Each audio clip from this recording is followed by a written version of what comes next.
رب اشرح لی صدری ویسر لی امری واحلل عقدۃ من لسانی یفقہوا قولی۔ تو ہمارا یہ جو کورس ہے 20 دن کا خلاصۃ القرآن کا کورس ہے، 5 شعبوں کے میں تقسیم کیا گیا ہے، ایمانیات، عبادات جو ہماری دونوں ہو چکی ہیں۔ اب ہم کریں گے آج اخلاقیات، کیونکہ وہ جو سیکوینس میں اخلاقیات ہے اب اس کے اندر ایمانیات ہم نے کر لیا، عبادات ہم نے کر لیا، اب ہم لیں گے اخلاقیات والا شعبہ۔ معاملات میں نے آپ کو بتایا تھا معاملات، معاشرت اور اخلاقیات جو ہے حقوق و لباد سے کنیکٹڈ ہے۔ انسان کی ایمان تو اللہ کا اور بندے کا معاملہ ہے، عبادات بھی اللہ کا اور بندے کا معاملہ ہوتا ہے، بے شک ایمان کے بعد میں ہی ساری چیزیں آئیں گی، اور پھر اہم چیز جو ہوتا ہے وہ اخلاقیات کا ہوتا ہے۔ اخلاقیات والا شعبہ بہت امپورٹنٹ ہوتا ہے کہ اس کے اندر ہمیں دیکھنا یہ ہوتا ہے کہ ہم نے اپنے اعمال کو ہم نے کیسے بنا کے رکھے ہوئے، کیونکہ ہم دوسروں کے ساتھ کنیکٹڈ رہتے ہیں۔ اس کے اندر بہت ہی آیات جو چنے گئے بہت بہترین آیات ہیں جو منتخب کیے گئے۔ سب سے اہم چیز جو آج ہم کریں گے وہ علم اور جہالت، ٹھیک ہے۔ اخلاقیات کا پہلا سبق ہمارا ہوگا علم اور جہالت، کیونکہ جب بندہ علم حاصل کرتا ہے تبھی تو اس کے اوپر سے وہ سارے پردے ہٹ جاتے ہیں اور وہ پھر اپنے اعمال کی فکر کرنی شروع ہو جاتا ہے، جو کس بندے کے ساتھ اور اللہ کے ساتھ کیا معاملہ ہوتا ہے، بندوں کے ساتھ کیا معاملہ ہوتا ہے، اور اس زمانے میں بھی کیسے ہوتا تھا وہ بھی آپ دیکھ لیں گے۔ آج کی بھی جہالت اور بہت اچھا مضمون چنا تھا۔ اس کے بعد میں ہمارا جو دوسرا سبق ہوگا وہ جھوٹ اور سچ کے اوپر ہوگا، جو آیات قرآن پاک میں موجود ہے، تھوڑی سی آیات ہم لیں گے اس کے اندر، آپ لوگ کو سب کو پتہ ہے۔ سبق نمبر 3 جو ہمارا ہوگا وہ 11ویں دن عفت اور پاک دامنی کے اوپر ہوگا، اور سبق نمبر 4 جو ہوگا وہ طعنہ زنی کے اوپر ہوگا، کہ طعنے دیے جاتے ہیں، یہ ساری چیزیں۔ ہم اخلاقیات کے بہت وسیع پہلو ہے اخلاقیات کا، اس میں سے بہت مشکل سے چند آیات وہ اسباق لیے گئے ہیں۔ آپ سب کو پتہ ہے اخلاقیات کے لیے کتنا شعبہ بڑا ہے اس کا۔ دیکھیں حسن اخلاق کیا ہوتا ہے۔ حضرت عائشہ صدیقہ رضی اللہ عنہا سے روایت ہے کہ رسول اللہ صلی اللہ علیہ وسلم ارشاد فرمایا کہ صاحب ایمان بندہ اپنے اچھے اخلاق سے ان لوگوں کا درجہ اختیار کر لیتا ہے جو رات بھر نفل نماز پڑھتے ہوں اور دن کو ہمیشہ روزے رکھتے ہوں۔ سبحان اللہ، اخلاق کو بلند کر لیں، اس درجے کو پہنچ جائیں گے جو رات بھر نفل نمازیں پڑھتے ہیں اور دن کو روزے رکھتے ہیں، ان کا کتنا بڑا درجہ ہوگا۔ لیکن اس سے اچھا کیا ہے کہ ہم اخلاق کو بہترین کر لیں۔ اخلاق کو بہترین کرنے کے لیے آج ہم نے جو آیت چنی ہے وہ بہت، آج کا سبق بہت اچھا ہے، مجموعی آیات ہے۔ دیکھنے میں ایسا لگا تھا کنیکشن کیسے ہوگا ان چیزوں کا، مضامین کے ساتھ میں کنیکشن کیسے ہوگا، لیکن سبحان اللہ اتنی بہترین انداز میں آیتوں کو چنا گیا ہے کہ آپ لوگ کو اندازہ ہوگا کہ ایسے گھوم پھر کے وہ ہمارے موضوع تک آ جاتے ہیں۔ پھر رسول اللہ صلی اللہ علیہ وسلم نے ارشاد فرمایا کہ تم سب میں مجھ کو زیادہ محبوب اور آخرت میں سب سے زیادہ مجھ سے قریب وہ شخص ہے جس کے اخلاق اچھے ہوں، اور تم سب میں مجھ کو زیادہ برا لگنے والا اور آخرت میں مجھ سے سب سے زیادہ دور رہنے والا وہ شخص ہے جس کے اخلاق برے ہوں۔ اچھا دیکھیں، سایہ عرش الہی کے مستحق کون ہوگا؟ رسول اللہ صلی اللہ علیہ وسلم نے فرمایا کہ جس روز کے سایہ الہی کے سوا اور کوئی سایہ نہ ہوگا، 7 شخص ہوں گے جن کو اللہ تبارک و تعالیٰ اپنے سائے میں رکھیں گے۔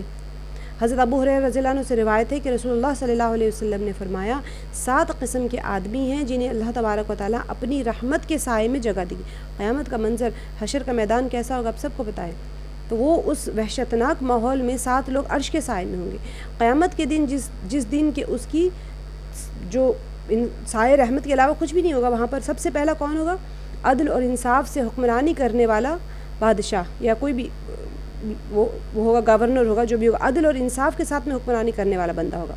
دوسرا شخص وہ ہوگا جو وہ جوان جس کی نشو و نما اللہ تبارک و تعالیٰ کی عبادت میں ہوئی، یعنی کہ بچپن سے عبادت گزار تھا اور جوانی میں بھی عبادت گزار رہا، اور جوانی کے اصل میں جو جوانی ہوتی ہے نا، گھومنے پھرنے انجوائے کرنے کے جو ٹائم ہوتا ہے، تو ان مستیوں کے دنوں میں بھی وہ اللہ کی ذات سے غافل نہ رہا ہو۔ تو جو وہ جوان جس کی نشو و نما اللہ تبارک و تعالیٰ کی عبادت میں ہوئی ہو، نشو و نما یعنی پرورش کر رہا ہو۔ اور تیسرا وہ شخص، وہ مرد مومن جس کا حال یہ ہے کہ مسجد سے باہر جانے کے بعد بھی اس کا دل مسجد سے ہی اٹکا رہتا ہے، کہ جب تک پھر مسجد میں واپس نہ آ جائے۔ ایک نماز سے دوسرے نماز تک کا اس کا جو دل مسجد میں اٹکا ہوا رہتا ہے۔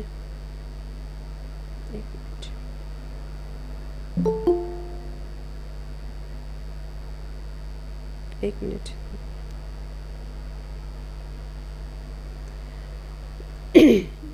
اور 5 اسی پر الگ ہوئے، یعنی اچھا وہ آدمی جنہوں نے، اب چوتھا کون ہے؟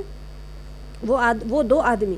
2 آدمی سے مراد 2 ہی نہیں ہوتے ہیں بلکہ مجموعہ بھی لے سکتے ہیں. حدیث مبارکہ کے روابع میں آپ کو کہہ رہی ہوں کہ وہ 2 آدمی جنہوں نے اللہ تبارک و تعالیٰ کے لیے باہم محبت کی، اسی پر جڑے رہے اور اسی پر الگ ہوئے.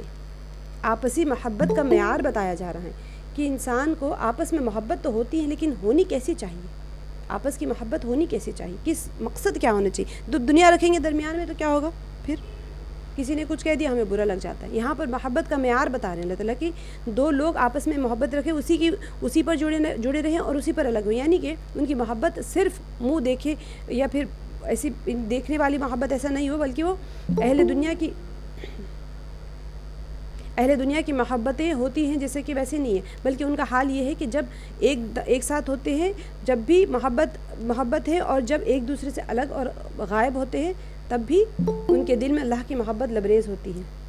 یہ چوتھا شخص ہے جو عرش کے سایہ ملے گا، یعنی آپس میں محبت رکھے گا اللہ کے واسطے. ملیں گے تو اللہ کی محبت میں ملیں گے، جدا ہوں گے تو اللہ، جیسے آپ لوگ ماشاءاللہ بیٹھے ہوئے یہاں پر کوئی کسی کو نہیں جانتا لیکن جڑے ہیں تو اللہ کی محبت میں جڑے ہیں، اور جب ہم الگ ہو رہے ہیں تب بھی اللہ کی محبت کے ساتھ الگ ہو رہے ہیں. 5واں وہ شخص ہے جو اللہ تعالیٰ کا وہ بندہ جس نے اللہ تبارک و تعالیٰ کو یاد کیا تنہائی میں تو اس کے آنسو بہہ پڑے. سبحان اللہ، ہم نے اس کی فضیلت پہلے بھی پڑھ لی ہے کہ جس کو تنہائی میں اللہ کے خوف سے، اللہ کی محبت میں جو رہا، آنسو نکل کے اس کے چہرے پہ جہنم کی آگ حرام ہو جاتی ہے. 6واں وہ شخص ہے وہ مرد خدا جسے حرام کی دعوت دی گئی کسی ایسی عورت نے جو خوبصورت بھی ہے اور صاحب وجاہت اور عزت بھی ہے. تو پھر اس بندے نے کہا کہ میں اللہ سے ڈرتا ہوں، اس لیے حرام کی طرف قدم نہیں اٹھا سکتا. 7واں وہ شخص ہے جس نے اللہ تبارک و تعالیٰ کی راہ میں صدقہ کیا اور اس قدر چھپا کر کیا کہ گویا اس کے بائیں ہاتھ کو بھی خبر نہیں کہ اس کا داہنا ہاتھ اللہ تبارک و تعالیٰ کی راہ میں کیا خرچ کر رہا ہے اور وہ کس طرح سے دے رہا ہے. ٹھیک ہے، یہ ہمارے احادیث میں. اس کے اندر چند چیزوں میں فرق ہے کہ قرض دے کے مہلت دینے والا بھی 7ویں حصے میں آ جاتا ہے، یعنی جو چھپا کے دے رہا ہے، ایک ہاتھ سے دیا اور کسی کو نہیں پتہ چلا. بعض احادیث مبارکہ میں یہ ہے کہ کسی نے قرض دیا اور اس کو مہلت دی ہے، وہ بھی عرش کے سائے میں رہے گا. اچھا، ہم شروع کرتے ہیں ہمارے سورہ بقرہ کی آیت سے. سبحان اللہ، آج کی آیتیں بہت اچھی ہیں، دعا کریں وقت میں برکت ہو جائے، ہم پورے مضامین کو کور کریں آج کی. تو سورہ بقرہ کی آیت نمبر 118. آپ سب کو پتہ ہے سورہ بقرہ مدنی سورہ ہے، ترتیب کے اعتبار سے دوسرے نمبر پہ سورہ فاتحہ کے بعد میں، اور نزول کے اعتبار سے 87 نمبر ہے اور پارہ شمار 2 ہے، کیونکہ آیت جو ہے یہ 118 ہے اس وجہ سے. اور جو آیت ہے بسم اللہ الرحمن الرحیم، وقال الذین لا يعلمون لولا يكلمنا اللہ او تأتین آیہ كذلك قال الذين من قبلهم مثل قولهم تشابهت قلوبهم قد بينا الآيات لقوم يوقنون. ابھی کس کے بارے میں آیت ہے میں آپ کو بتاؤں گی. اسی طرح بے علم لوگوں نے بھی کہا کہ خود اللہ تعالیٰ ہم سے باتیں کیوں نہیں کرتے. وقال الذين لا يعلمون، جس کا علم نہیں ہے، لولا يكلمنا اللہ، کہ اللہ تعالیٰ ہم سے کیوں نہیں باتیں کرتے. او تأتین آیۃ، یا پھر ہمارے پاس کوئی نشانی کیوں نہیں آتی. كذلك قال الذين من قبلهم، تو اللہ تعالیٰ نے کیا فرمایا کہ اسی طرح ایسی ہی بات تو كذلك جو فرماتے قال الذين، اسی طرح کی باتیں تو من قبلهم، تم سے پہلے والے بھی کہتے تھے، ان سے پہلے قبلهم یعنی ان سے پہلے والے لوگ کرتے تھے. مثل قولهم، جو اس طرح سے یہ لوگ کہہ رہے ہیں اس سے ان سے پہلے والے بھی ویسی ہی باتیں کرتے تھے، اگلوں کی ویسی. تشابہت قلوبهم، ان کے اور ان کے دل یکساں ہو گئے، یعنی پچھلے لوگ جو اس طرح کی باتیں کرتے تھے اور یہ لوگ جو کر رہے ہیں، یعنی 2 قوموں کے دل ایک جیسے ہو گئے. تو قد بینا الآیات،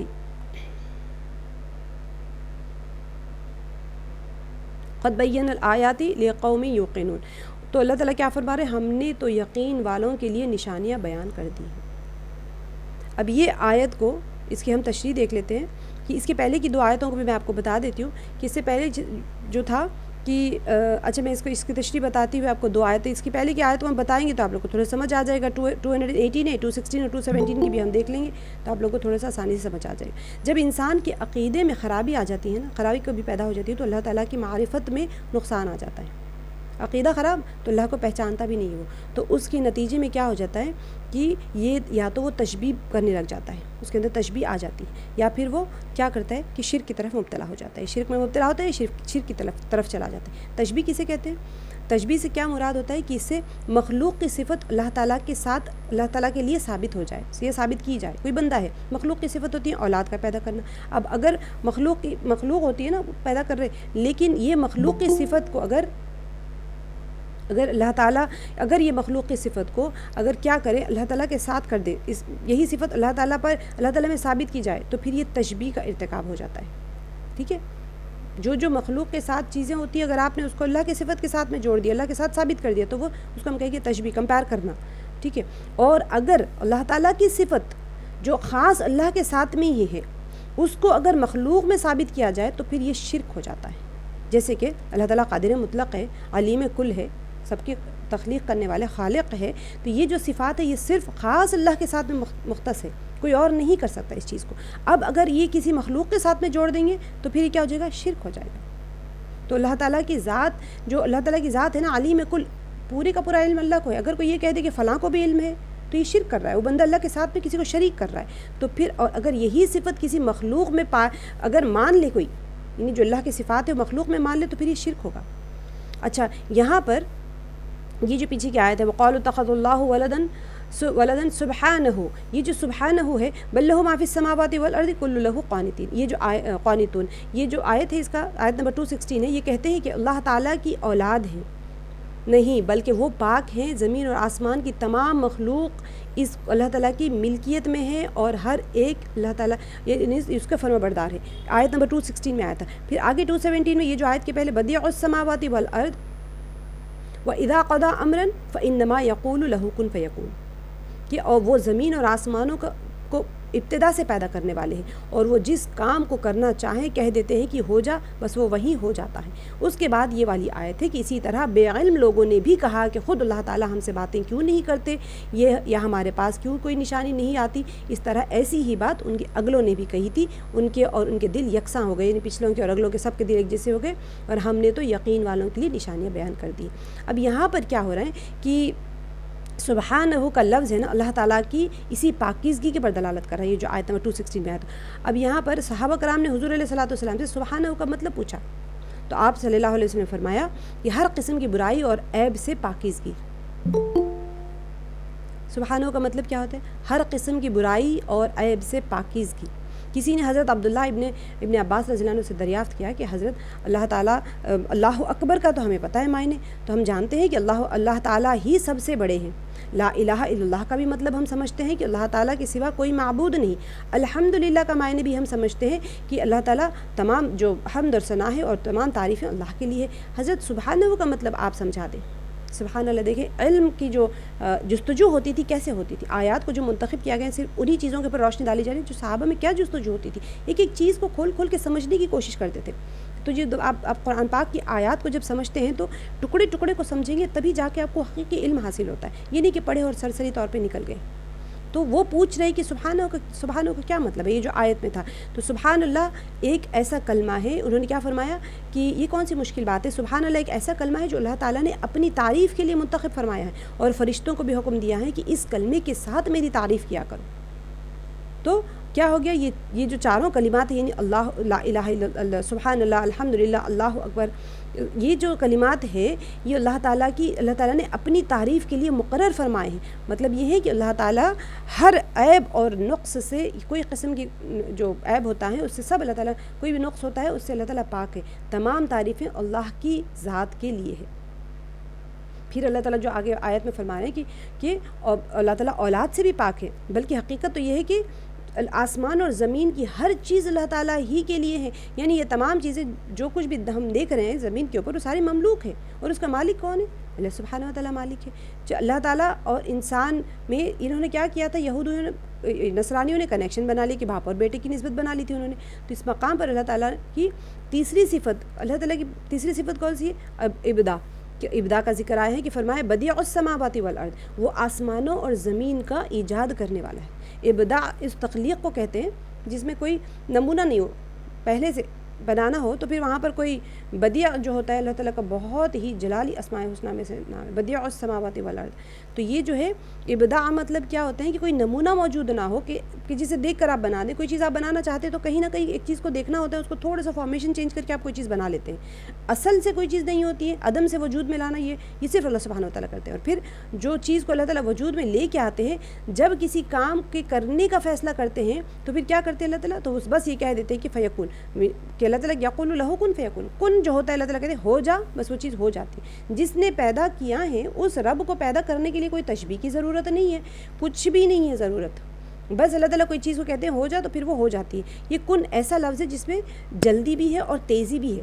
سرعت کہتے ہیں جلد ہونے کو کوئی چیز کو، اور تیزی سے ہوتی ہے، اس کے اندر حکم پایا جاتا ہے۔ تو یعنی جب اللہ تعالیٰ کن فرماتے ہیں تو کسی چیز کے اندر، کسی چیز کے وجود میں آنے کے لیے نہ کسی مادے کی ضرورت ہوتی ہے اور نہ ہی کسی ڈیزائن مطلوب ہوتا ہے، وہاں پر کچھ بھی نہیں ہوتا ہے، اور نہ کسی کاریگر کی مدد کی ضرورت ہوتی ہے، نہ وہاں کسی بھی قسم کی مدد کی کوئی ضرورت ہی نہیں ہوتی، بلکہ اللہ تعالیٰ کا حکم صادر ہوتے ہی کام ہو جاتا ہے۔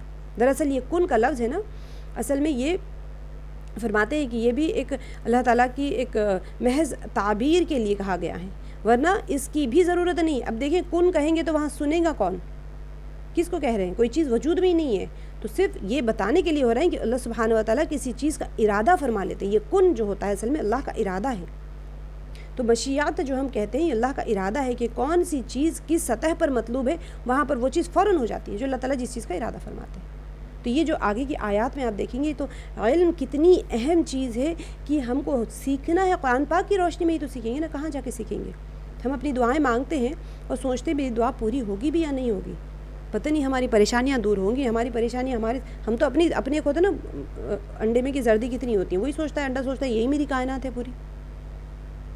تو اصل اسی وجہ سے یہ کہا جاتا ہے کہ یہ آیات کو جب ہم سیکھیں گے، سمجھیں گے، جب ہم قرآن پاک سے جڑیں گے تو یہ سارے باطل پردے ہٹ جاتے ہیں، انسان کے اندر یقین مضبوط آ جاتا ہے، معرفت حاصل ہو جاتی ہے۔ اسی لیے تو عقیدے کا جب بگاڑ آتا ہے تو وہ معرفت سے دور ہونا شروع ہو جاتا ہے۔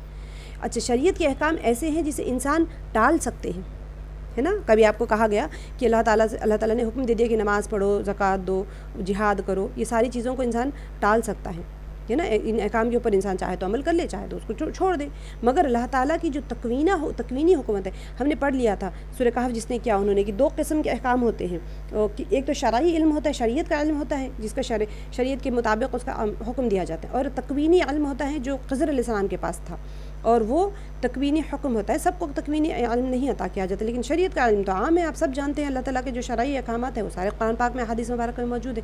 تو شرعی احکام کے اوپر انسان چاہے تو عمل کرتا ہے، کبھی چاہے تو چھوڑ دیتا ہے، اس کو اختیار ہے مطلب، لیکن جو اللہ تعالیٰ کے جو تکوینی حکم ہوتے ہیں اس کے سامنے سب کو سارے تسلیم خم کرنا پڑتا ہے۔ کیسے؟ جب موت کے فرشتے آ جاتے ہیں تو پھر کون ہے جو اللہ تعالیٰ کے حکم کو ٹال سکے؟ خود مرنے والا اور اس کے سارے جو حمایتی ہوتے ہیں وہ سب دیکھتے رہ جاتے ہیں، اور اللہ تعالیٰ کا تکوینی حکم پورا ہو جاتا ہے۔ یہاں پر اللہ تعالیٰ کی دو صفات کا ذکر ہوا، اول یہ ہے کہ ہر چیز کا مالک اللہ تعالیٰ ہے، اور دوسرا یہ ہے کہ ہر چیز کا متصرف بھی وہی ہے، جو چاہے وہ کرتے ہیں، ان کے راستے میں کوئی رکاوٹ نہیں آ سکتی۔ آپ کو یہ آیت سمجھنے کے لیے یہ پیچھے کی دو آیتوں کو سمجھنا بہت ضروری تھا۔ اللہ تعالیٰ کی طرف اولاد کی نسبت کرنا سخت بے ادبی اور گستاخی ہے، اس لیے یہاں پر یہ مطلب جو نصرانیوں کا اور بت بھی مانتے ہیں اللہ کے ساتھ شریک کر رہے ہیں، تو اللہ تعالیٰ کی ذات پاک اور منزہ ہے۔ اللہ تعالیٰ کی چار صفات یہاں پر بیان ہوئی کہ حدیث شریف میں آتا ہے کہ اللہ تعالیٰ یوں فرماتے ہیں کہ بنی آدم جو ہوتا ہے، انسان مجھ کو جھٹلاتا ہے، تو حالانکہ اس کے لیے یہ بات مناسب نہیں ہے کہ وہ مجھے جھٹلائے، اور انسان جو ہوتا ہے وہ مجھ کو گالی دیتا ہے، حالانکہ یہ بھی مناسب نہیں کہ وہ ایسا کام کرے۔ پھر فرمایا کہ اس کا جھٹلانا یہ ہے کہ انسان نے کہ مجھے وہ مرنے کے بعد میں کیا میں دوبارہ اٹھایا جاؤں گا، اس کے اوپر شک کرتا ہے، جس طرح کی پہلی مرتبہ کیا ہے، یعنی انسان قیامت کے منکر ہوتے ہیں، یہ اللہ تعالیٰ کو جھٹلانے کی طرح ہے۔ اور گالی کیسے دے رہے ہیں؟ گالی اس لحاظ سے دیتا ہے کہ وہ میری طرف اولاد کی نسبت کرتے ہیں، حالانکہ نہ میری بیوی ہے اور نہ اولاد ہے، اور نہ ہی مجھے ان کی ضرورت ہے۔ جب کوئی شخص یہ کہتا ہے نا کہ اللہ تعالیٰ نے بیٹا بنا لیا، تو وہ گویا کہ اللہ تعالیٰ کو گالی دیتے، حدیث مبارکہ کے الفاظ ہیں۔ تو کیا ہوا؟ گویا کہ اللہ تعالیٰ کا جو حق ہے، سورہ زمر میں جس نے کیا ہے وہ لوگ دیکھیں آیات، جب آپ سورہ زمر کی پڑھیں گے تو اللہ تعالیٰ کا جو حق ہے وہ حق اس طرح سے نہیں ادا کیا جس طرح سے اللہ کا حق تھا۔ تو اللہ تعالیٰ کا حق تقدس کیا تھا کہ اس کو اتنا نیچے لے آئے کہ بتوں کے برابر کر دیا، کوئی ایسی شے ہی نہیں ہے بت، خود ساختہ چیزوں کے برابر لے اللہ سبحانہ و تعالیٰ کو۔ تو یہ گویا کہ اسی طرح ہے جیسے کہ اللہ تعالیٰ کی انہوں نے اس حق کو نہیں ادا کیا۔ اب ایک اور ان کا جو ایک اور جو ان کا جو غلط بات تھی جو بعض لوگ کرتے تھے وہ یہ تھا کہ وقال الذین لا یعلمون، علم سے عاری جاہل لوگ کہتے تھے کہ لولا یہ ہماری آیت ہے. اس سے پہلے کا وہ آپ کو سمجھنا ضروری تھا، اسی وجہ سے میں نے آپ کو پیچھے سے لے کے آئی، کیونکہ وہ آپ کے دل میں آپ کے ذہن میں وہ ایک بیٹھ جائے خانچہ اللہ سبحانہ تعالیٰ کی ذات مبارکہ کے جو پیچھے کی دو آیتیں ہیں اس کے ساتھ یہ کنیکٹڈ ہے، کیونکہ ہماری عالم کی آیت ہے اسی لیے ہم نے یہ والی آیت اٹھائی، تو اس کے ساتھ ہی اس کا کنیکشن صحیح سمجھ آتا ہے.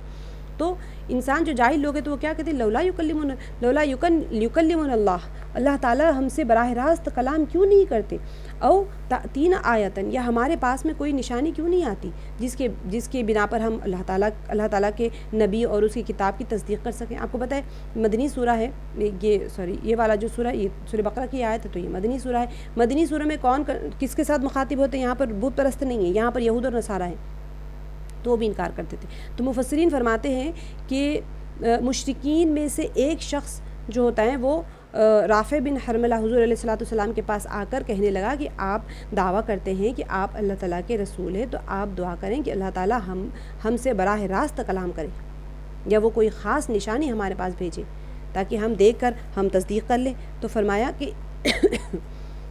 کہ یہ جو بے وقوف اور حماقت والا جو سوال ہے کذالک قال الذین من قبلہم مثل قولہم، تو پہلے والے بھی ایسے ہی کرتے تھے اس طرح کی باتیں، تو ان سے پہلے لوگوں نے بھی کی. موسیٰ علیہ السلام کے وقت میں بھی آپ نے دیکھا ہے بہت سارے واقعات آپ نے جو پڑھے، موسیٰ علیہ السلام کے بنی اسرائیل بھی یہ کہتے تھے ہم اللہ کو دیکھنا چاہ رہے ہیں، ہم اللہ کی آواز سننا چاہ رہے ہیں تبھی ہم بات مانیں گے، ورنہ ہم کیسے مان لیں کہ آپ کے پاس جو یہ تختیاں آئی ہیں وہ من جانب اللہ ہی ہیں. تو یہ کوئی بات نہیں ہے، بلکہ جو پرانے لوگ تھے وہ بھی ایسے ہی سوال کرتے تھے، بےہودہ سوال کرتے تھے. تو آج کے دور کے کافر مشرک اور جتنے جاہل لوگ ہیں اس قسم کی باتیں وہ بھی کرتے ہیں کہ فلاں نشانی ہوئی ہو ہمیں پیش کر دو، فلاں یہ کر دو. تو یہ اللہ تعالیٰ ہمارے ساتھ کلام کیوں نہیں کرتے جو ان کا ہوتا تھا؟ تو اللہ تعالیٰ نے کیا فرمایا تشابہت قلوبہم، اس جو ان کی جو بات ہے ان کے تمام اگلے پچھلے لوگوں کے دل بھی ان کے آپس میں اسی طرح ملتے جلتے ہیں، اسی لیے تو وہ اس قسم کی باتیں کرتے ہیں. وہ جو ان کا لایانی سوال ہے وہ اسی وجہ سے وہ لوگ پیش کرتے ہیں ان کے سوال. تو اس کے جواب میں اللہ تعالیٰ نے کیا فرمایا، یہ لوگ کون سی نشانی طلب کرتے، حالانکہ قد بین الآیات لقوم یوقنون، کہ ہم نے تو یقین رکھنے والے لوگوں کے لیے تو بے شمار نشانیاں معجزات دکھا دی ہیں. کوئی بھی ایک آدھ نشانی کے اگر یہ لوگ مان لیں گے تو اللہ تعالیٰ مان لیں گے، اقرار کر لیں گے، تو اللہ تعالیٰ نے حضور علیہ الصلوۃ والسلام کے دست مبارک پر تقریباً 3000 معجزات ظاہر فرمائے، اور یہ سارے ان لوگوں کے سامنے ہی تھے. مشرکین مکہ تھے، یہود نصارہ سب دیکھ رہے تھے. وہ لوگ شق قمر کوئی چھوٹی چیز ہے، چاند کے 2 ٹکڑے ہو جانا یہ معجزہ تھا نا، بہت بڑا معجزہ تھا. اور پھر کیا ان لوگوں نے کھجور کے خشک تنے کو وہاں سے نہیں دیکھا تھا کہ کیسے وہ چل کے آ گیا تھا، اور آپ کی انگلیوں کے درمیان سے اللہ تعالیٰ نے تو وہاں سے نہریں جاری فرما دی تھی. کسی کے علم میں بھی نہیں، یہ سب کچھ ان لوگوں کے سامنے تھا. اب مگر یہ نشانیاں ان لوگوں کے نظر آتی ہیں جو یقین رکھتے ہیں اور جن کے دل میں ایمان کی دولت موجود ہوتی، وہ سمجھ چکے ہیں کہ آپ اللہ تعالیٰ کے سچے نبی ہیں. کیوں؟ علم اصل میں بہت بڑی چیز ہوتی ہے. اصل بندہ جب ایمان جب سیکھتا ہے تو پھر وہ سب سے پہلے کہاں سے جاتا ہے؟ اعمال سے نکل جاتے ہیں. اعمال سے نکلنے کے بعد میں یقین سے نکلتا ہے، یقین سے نکلنے کے بعد علم سے نکل جاتے ہیں. ساری جو اعمال نکلنے چاہیے شروع ہونے اس کی ابتدائی یہی ہوتی ہیں. تو انسان جو ہوتا ہے سب سے اہم چیز اس کو پتہ تو چلے پہلے کہ ہے کیا. اس کو علم ہی نہیں ہے کچھ تو اس کا یقین کیسے بنے گا؟ یقین نہیں بنے گا تو عمل کیسے بنے گا اللہ تعالیٰ کے ساتھ میں ہونے کا؟ تو یہ چیز یہاں پر ہے. تو جب کوئی شخص تمام نشانیاں دیکھنے کے باوجود ایمان نہ لائے تو یقیناً وہ دل کا اندھا ہے.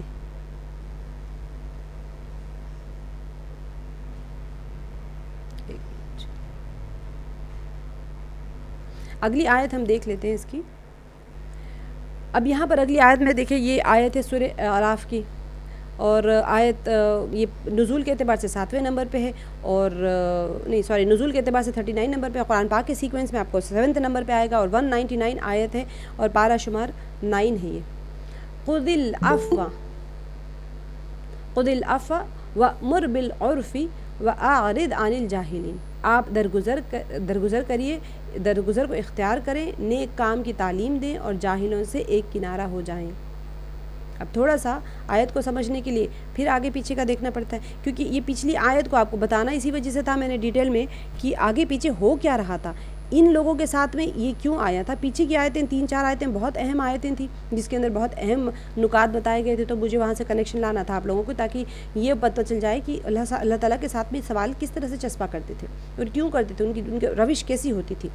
اس والی آیت میں دیکھیے سورہ اعراف کی، سب سے پہلے ہم یہ دیکھ لیتے کہ سورہ مبارکہ کے بارے میں ہم دیکھ لیتے ہیں کہ یہ سورہ مبارکہ کا نام سورہ اعراف ہے اور یہ مکی زندگی میں نازل ہوئی۔ اس کا زمانہ نزول کب ہوا تھا؟ قریب پہلی سورہ، یعنی اس سے پہلے کے جو سورہ ہے سورہ انعام اور سورہ اعراف دونوں آخری دور میں ہوئے تھے، ٹھیک ہے۔ بعض مفسرین فرماتے ہیں کہ سورہ صاد کے بعد نازل ہوئی، یہ کافی طویل سورہ ہے۔ تو یہ سورہ جو ہے یہ 7 طوال میں شامل ہوتا ہے، 7 جو بڑی بڑی صورتیں اس میں شمار ہو جاتا ہے، اور اس کے بعد سورہ نحل تک کی مثانی کہا جاتا ہے۔ آپ سب اچھا میں اس کو بتا دیتی ہوں، اگر کسی کو نہیں پتہ ہے تو آپ لوگ جان لیں کہ مثانی ہوتا ہے، طوال ہوتا ہے، یہ ساری صورتوں کے بارے میں۔ یہ طوال کے بعد میں دوسرے نمبر پر آنے والی صورتیں ہیں، پھر 100 تک آیات والی صورتیں ہیں جن کو معین کہا جاتا ہے۔ اس کے بعد سب سے چھوٹی صورتیں جو ہوتی ہیں مفصلات ہیں، جو قرآن پاک کے آخر تک چلتی ہیں، چھوٹی چھوٹی سورہ آیتوں کے نمبر کے حساب سے اس کو ڈیوائڈ کیا جاتا ہے۔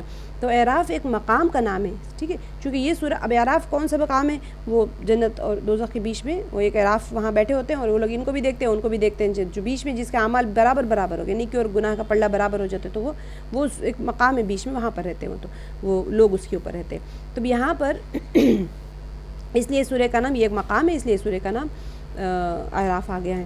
اب یہ سورہ جو ہے اصل میں اس کے اندر بہت سارے مضامین آئے ہیں، اور اس میں دین اسلام کے کب و پیش تمام جتنے مرکزی مضامین ہوتے ہیں نا اس کو یہاں پر ریپیٹ کیا گیا ہے۔ اب پیچھے صورتوں میں کس طرح سے آیا تھا؟ توحید کا بیان، آپ کو پتہ ہے مکی صورتوں کے اندر کیا مضامین ہوتے ہیں، اب یہاں پر بھی ویسے ہی توحید، پچھلی صورتوں سے کنیکشن کریں گے تو توحید کا بیان ہے، شرک سے تردید کی گئی ہے، اور یہ سورہ بھی اسی طرح آیا ہے۔ اب میعاد یعنی قیامت کے محاسبے کے تذکرے کے ساتھ میں یہاں پر جزا، جو اعمال کی جزا و سزا ہے اس کا بھی بیان ہے۔ میعاد مر کے اٹھائے جانے کا ان کو یقین نہیں ہوتا تھا، مشرکین مکہ کو، وہ آپ 4-5 چیزوں کو بہت اچھی طریقے سے سمجھ کر کے جب بھی مکی صورتیں آتی ہیں تو وہ ضرور اس کے اندر کور ہوتی ہے۔ تو پیچھے جو صورتیں ہیں اس کے اندر جو پیچھے سورہ ہے اس کے اندر 18 انبیاء، اب ہم جب سورہ انعام بھی کریں گے آج انشاءاللہ، اس کی بھی ایک آیت ہے ہمارے پاس، تو اس کے اندر میں آپ لوگوں کو وہ بھی لے لوں گی۔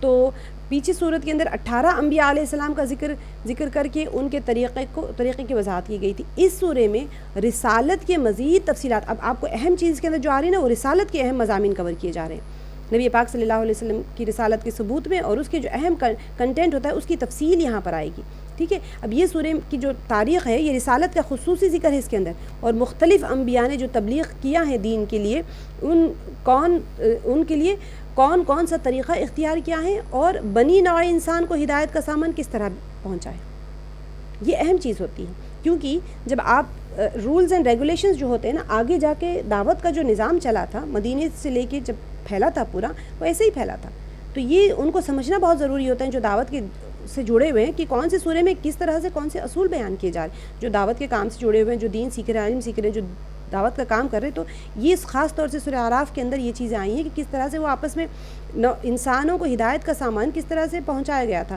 اور اس ضمن میں حضرت آدم علیہ السلام، حضرت نوح علیہ السلام، حضرت ہود علیہ السلام، حضرت صالح علیہ السلام، حضرت شعیب علیہ السلام، حضرت موسیٰ علیہ السلام اور ہارون علیہ السلام، اور خاتم النبیین حضرت محمد مصطفیٰ صلی اللہ علیہ وسلم کا تفصیل کے ساتھ ذکر آئے گا یہی سورے میں۔ تو اس کے علاوہ بعض دیگر مسائل بھی یہ سورے کے اندر ذکر کیے گئے ہیں، جن کی تفصیل اب اپنے اپنے مقامات پہ آئیں گی، میں اتنا ڈیٹیل تو یہاں پر نہیں لے پائی، صرف آپ کو وہ لے لی، میں پریسائسلی خلاصہ لے لی اس کے اندر کیا ہے۔ اچھا پیچھے کی صورتوں کے جو تعارف میں بیان ہو چکا ہے، میں آپ کو بتاؤں، سورہ انعام کا بہت اچھا اس کی بھی تفصیل ہے، آپ کو پتہ ہونا چاہیے۔ سورہ بقرہ میں زیادہ تر کون تھے؟ یہود کی طرف تھا، آپ لوگوں کو سب کو پتہ ہے۔ اب ان کے باطل عقائد کی نشاندہی تھی، مین امپورٹنٹ کنٹینٹ ان کو کور کیا گیا تھا، اور ان کی باطل جو بھی ان کے عقائد تھے اس کی نشاندہی کی گئی تھی ان کی طرف، پھر دعوت کیسے دی گئی تھی وہ بھی بیان کیا۔ پھر سورہ آل عمران میں نصارہ کی جو روئے سخن ان کو بنایا گیا کہ مین ان کو خطاب کیا گیا۔ اس کے بعد میں سورہ مائدہ جو تھا اس کے اندر زیادہ تر مشرکین عرب کو مخاطب کر کے ان کی اصلاح کے جو بھی احوال تھے ان کو بیان کیے گئے تھے۔ پھر سورہ انعام میں مجوسی سابی قوموں کو ان سے بتایا گیا، ان سے کانورزیشن جو چل رہا تھا، مین جو ان کا موضوع سخن تھا وہ تھا۔ اب اس سورے میں، یہ سورہ مبارکہ سورہ انعام کے بعد میں ہے، تو اس سورے میں تمام اہل جہان کے اصلاح کا پروگرام پیش کیا جا رہا ہے۔ یہ بہت اہم سورہ ہے یہ سورہ اعراف جو ہوتا ہے، اس کے اندر سب کو کیسے سب اصلاح کرنا ہے، گویا اس سورے کا مرکزی مضمون اصلاح جمیع عالم ہے، یعنی اس میں تمام جتنے بھی اقوام اور مذاہب والوں کو خطاب کیا گیا ہے۔ اس لیے اس میں اہل ایمان سے لے کر اہل کتاب، یہود، نصارہ، مشرکین، مجوسی، سابی، سب قوموں کا تذکرہ ہے۔ اور یہ سورہ حج میں اس کی مزید تفصیلات بھی آ گئی ہیں. جب آپ دیکھیں گے تو آپ ہم نے تھوڑا سا کیا تھا نا لاسٹ ٹائم سورہ حج کا, اس کے اندر بھی تفصیلات آ گئی. اس کے اندر زیادہ تفصیلات ہیں, جیسے کہ پہلے بتایا گیا تھا سورہ کے اندر کہ اس میں رسالت کا مضمون بھی شامل ہے, اس لیے یہاں پر حضور خاتم النبیین صلی اللہ علیہ وسلم کی نبوت عامہ کا خصوصی ذکر ہے. آپ صلی اللہ علیہ وسلم سب کے لیے نبی ہے, جمیع عالم کی اصلاح کے لیے, سب اقوام کے لیے آپ صلی اللہ علیہ وسلم کو بھیجا گیا, سب نبی بنا کر. اب ایسا نہیں ہے کہ یہ خطے کے ہے یا وہ خطے کے یا انسانوں کے لیے, جنات کے لیے, سب کے لیے, جتنی روئے زمین کے اوپر تمام عالم کے لیے آپ صلی اللہ علیہ وسلم کو نبی بنا کر بھیجا گیا تھا.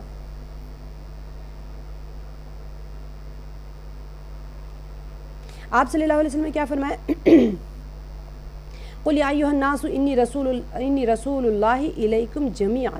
اب کہہ دیجئے کہ اے لوگوں, میں کسی ایک قبیلے, قوم یا بستی کی طرف مبعوث نہیں ہوا ہوں, بلکہ میرا پیغام دنیا جہان کی جملہ اقوام کے لیے ہے. اب کیا ہوتا ہے, دعوت جب دیتے ہیں تو وہی نہیں پتہ ہے, اصول نہیں پتہ. جب اصول نہیں پتہ ہوں گے تو کیا ہوگا, دعوت صحیح طریقے سے نہیں جائے گی. جملہ اقوام کی کائنات میں جتنے لوگ ہیں سب کے لیے ہے, تو پھر اس کے اصول جاننا بہت ضروری ہے. تو یہ جو ہے کائنات میں قیامت تک پیدا ہونے والے ہر شخص کی اصلاح کا پروگرام اس کے اندر بیان کر دیا. تو امام شاہ ولی اللہ محدث دہلوی رحمۃ اللہ علیہ فرماتے ہیں کہ حضور علیہ الصلوۃ والسلام کی نبوت دو حیثیت سے ہے. ٹھیک ہے, قریش کی سعادت آپ کے ساتھ وابستہ ہیں, اس لحاظ سے آپ قومی نبی ہیں, اور دوسری بات یہ ہے کہ آپ تمام عالم کے لیے اللہ کے نبی اور رسول ہیں, لہٰذا یہ آپ کی بین الاقوامی حیثیت ہے. انٹرنیشنل لیول ہم کہتے ہیں نا, ایک ہوتا ہے ریجنل لیول, ایک ہوتا ہے انٹرنیشنل لیول کے اوپر. بین الاقوامی سطح کے اوپر ہم جو کہتے ہیں تو سب کے لیے, ہر ایک کے لیے نبی بنا کر بھیجے گئے تھے, تو جس کی بنا پر آپ صلی اللہ علیہ وسلم بین الاقوامی نبی ہیں. بہرحال اس سورہ مبارکہ میں آپ کی بین الاقوامی حیثیت سے اصلاح عالم کا پروگرام ذکر کیا گیا ہے. اس کے ساتھ ساتھ تاریخ رسالت بیان کرنے سے حضور علیہ الصلوۃ والسلام اور آپ کے صحابہ کرام کو جرات دلانے کا مقصود کیا ہے کہ رسالت کی تاریخ اسی طرح چلتی رہی ہے, کہ لہٰذا آپ اس پروگرام پر خود عامل بن جائیں اور پھر اس کو دوسروں تک پہنچائیں. سب سے اہم چیز یہی ہوتی ہے. دعوت دینے والا میں ہمیشہ کہتا ہوں یہاں سے اٹھائے وہاں دے دیے, گلاس خالی میرا, ادھر سے پانی اٹھایا ادھر دے دیے, تو میری گلاس میں کچھ نہیں ہے تو میں کیا دوں گی. وہ پھر ورچوئل ہو گیا جو ہم کہہ رہے ہیں کہ یوزولی ہم گروپس میں واٹس ایپ میں ادھر ادھر آتا ہے تو ہم کیا کرتے ہیں, پڑھے بغیر اتنا بڑا آرٹیکل رہتا, بہت اچھا آرٹیکل, ہیڈنگ پڑھے اور فارورڈ کر دی. سب لوگ ایسے ہی فارورڈ کرتے رہتے, پھر کسی کے پاس جا کے فائنلی وہ ڈیلیٹ ہو جاتا ہے. ایسے نہیں ہوتا ہے. دین سب سے پہلے ہم سن رہے ہیں کسی کو پہنچانے کے لیے, تو بات کی نہیں ہے, پہلے میں اپنی عمل کے لیے سیکھوں.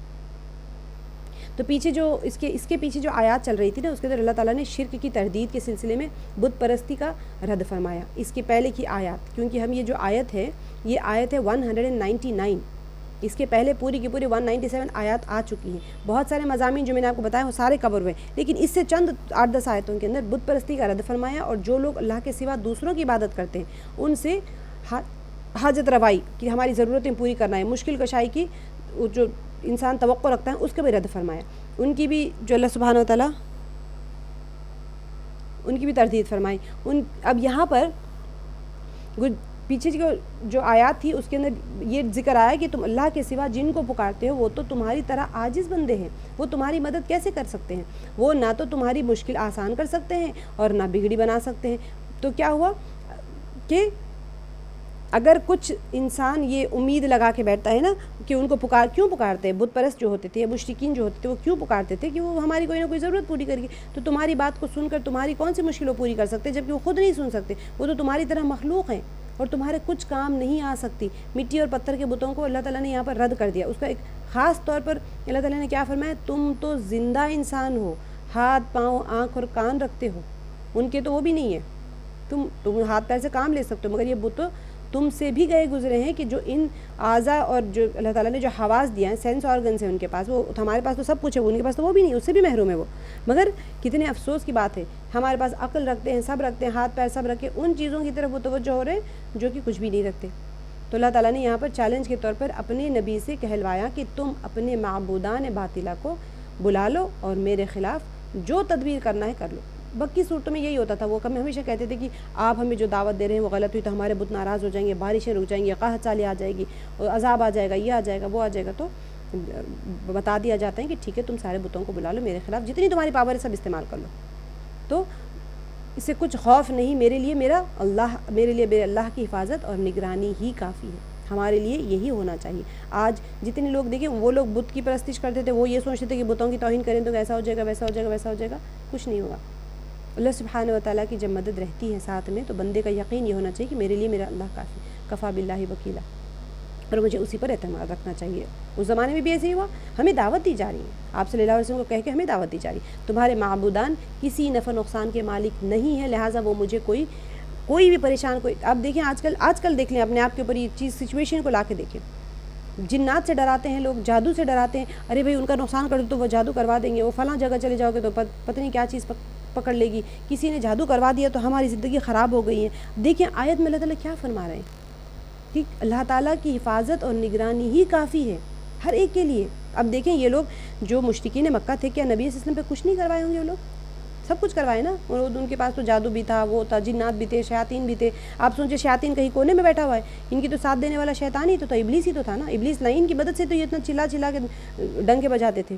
لیکن اللہ سبحانہ و تعالیٰ نے اس زمانے میں جو آیات بتائی ہیں وہ ہر زمانے کے لیے ہمارے لیے بھی ہے.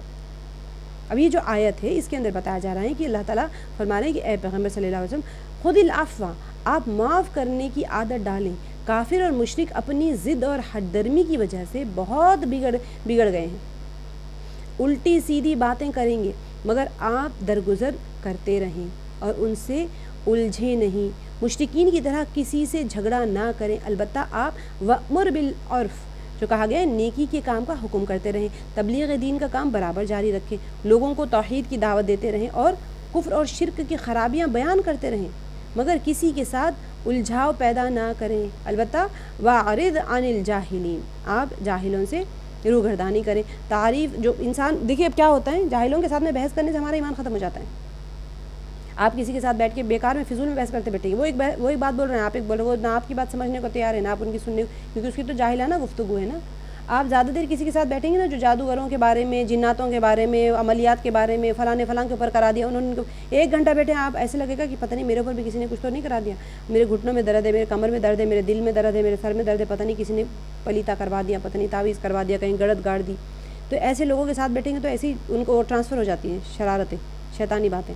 تو اس طرح ہم جب قرآن پاک کے ساتھ بیٹھتے ہیں تو ہمارا یقین مضبوط ہوتا ہے. اللہ تعالیٰ یہی تربیت فرما رہے ہیں کہ وَأْمُرْ بِالْعُرْفِ نیکی کا حکم کرتے رہیں، تبلیغ دین کا کام برابر جاری رکھیں اور لوگوں کو توحید کی دعوت دیتے رہیں. ہمارا ایمان کمزور ہو رہا ہے تو جب تک ہم توحید کی دعوت دوسروں کو جو چیز کی ہم دعوت دیں گے وہ ہمارے اندر مضبوط ہوگا. اگر کسی کی تہجد نہیں ہو رہی ہیں تو آپ دعوت لوگوں سے کہیں تہجد پڑھیں، تہجد کی فضیلتیں بتاتے رہیں. وہ پڑھے نہ پڑھے لیکن آپ ضرور پڑھنے لگ جائیں گے.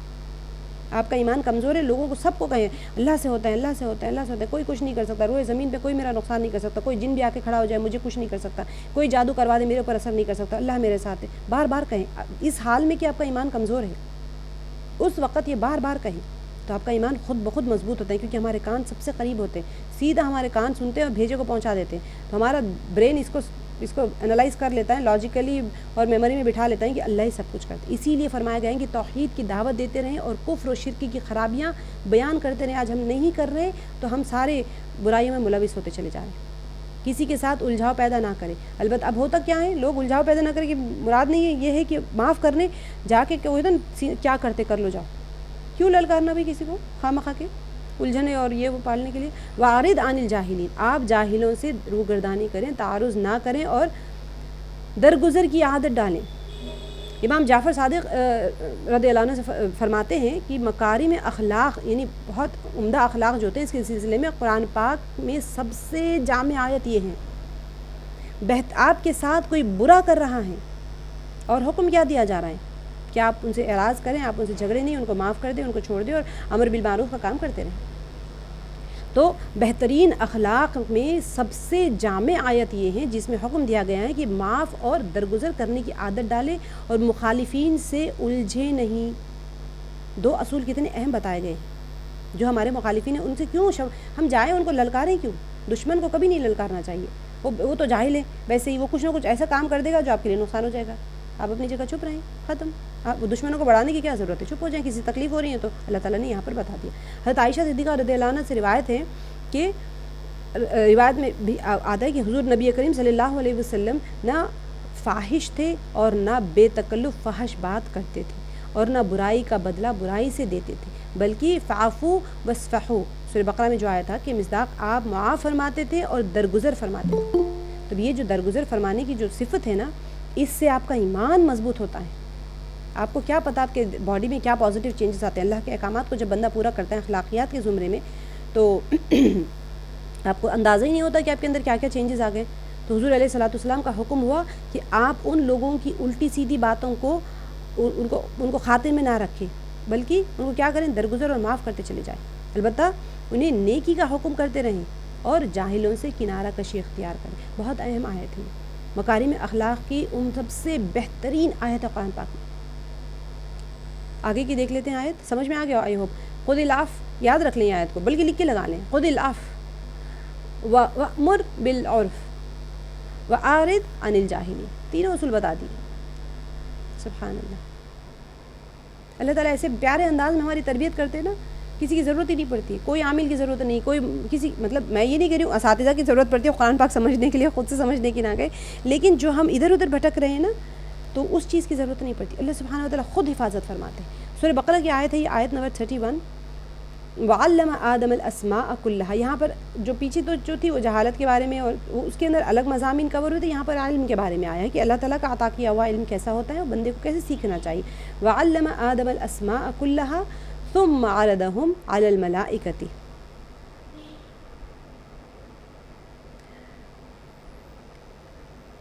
ثم عرضهم على الملائکۃ فقال انبئونی باسماء هؤلاء ان کنتم صادقین۔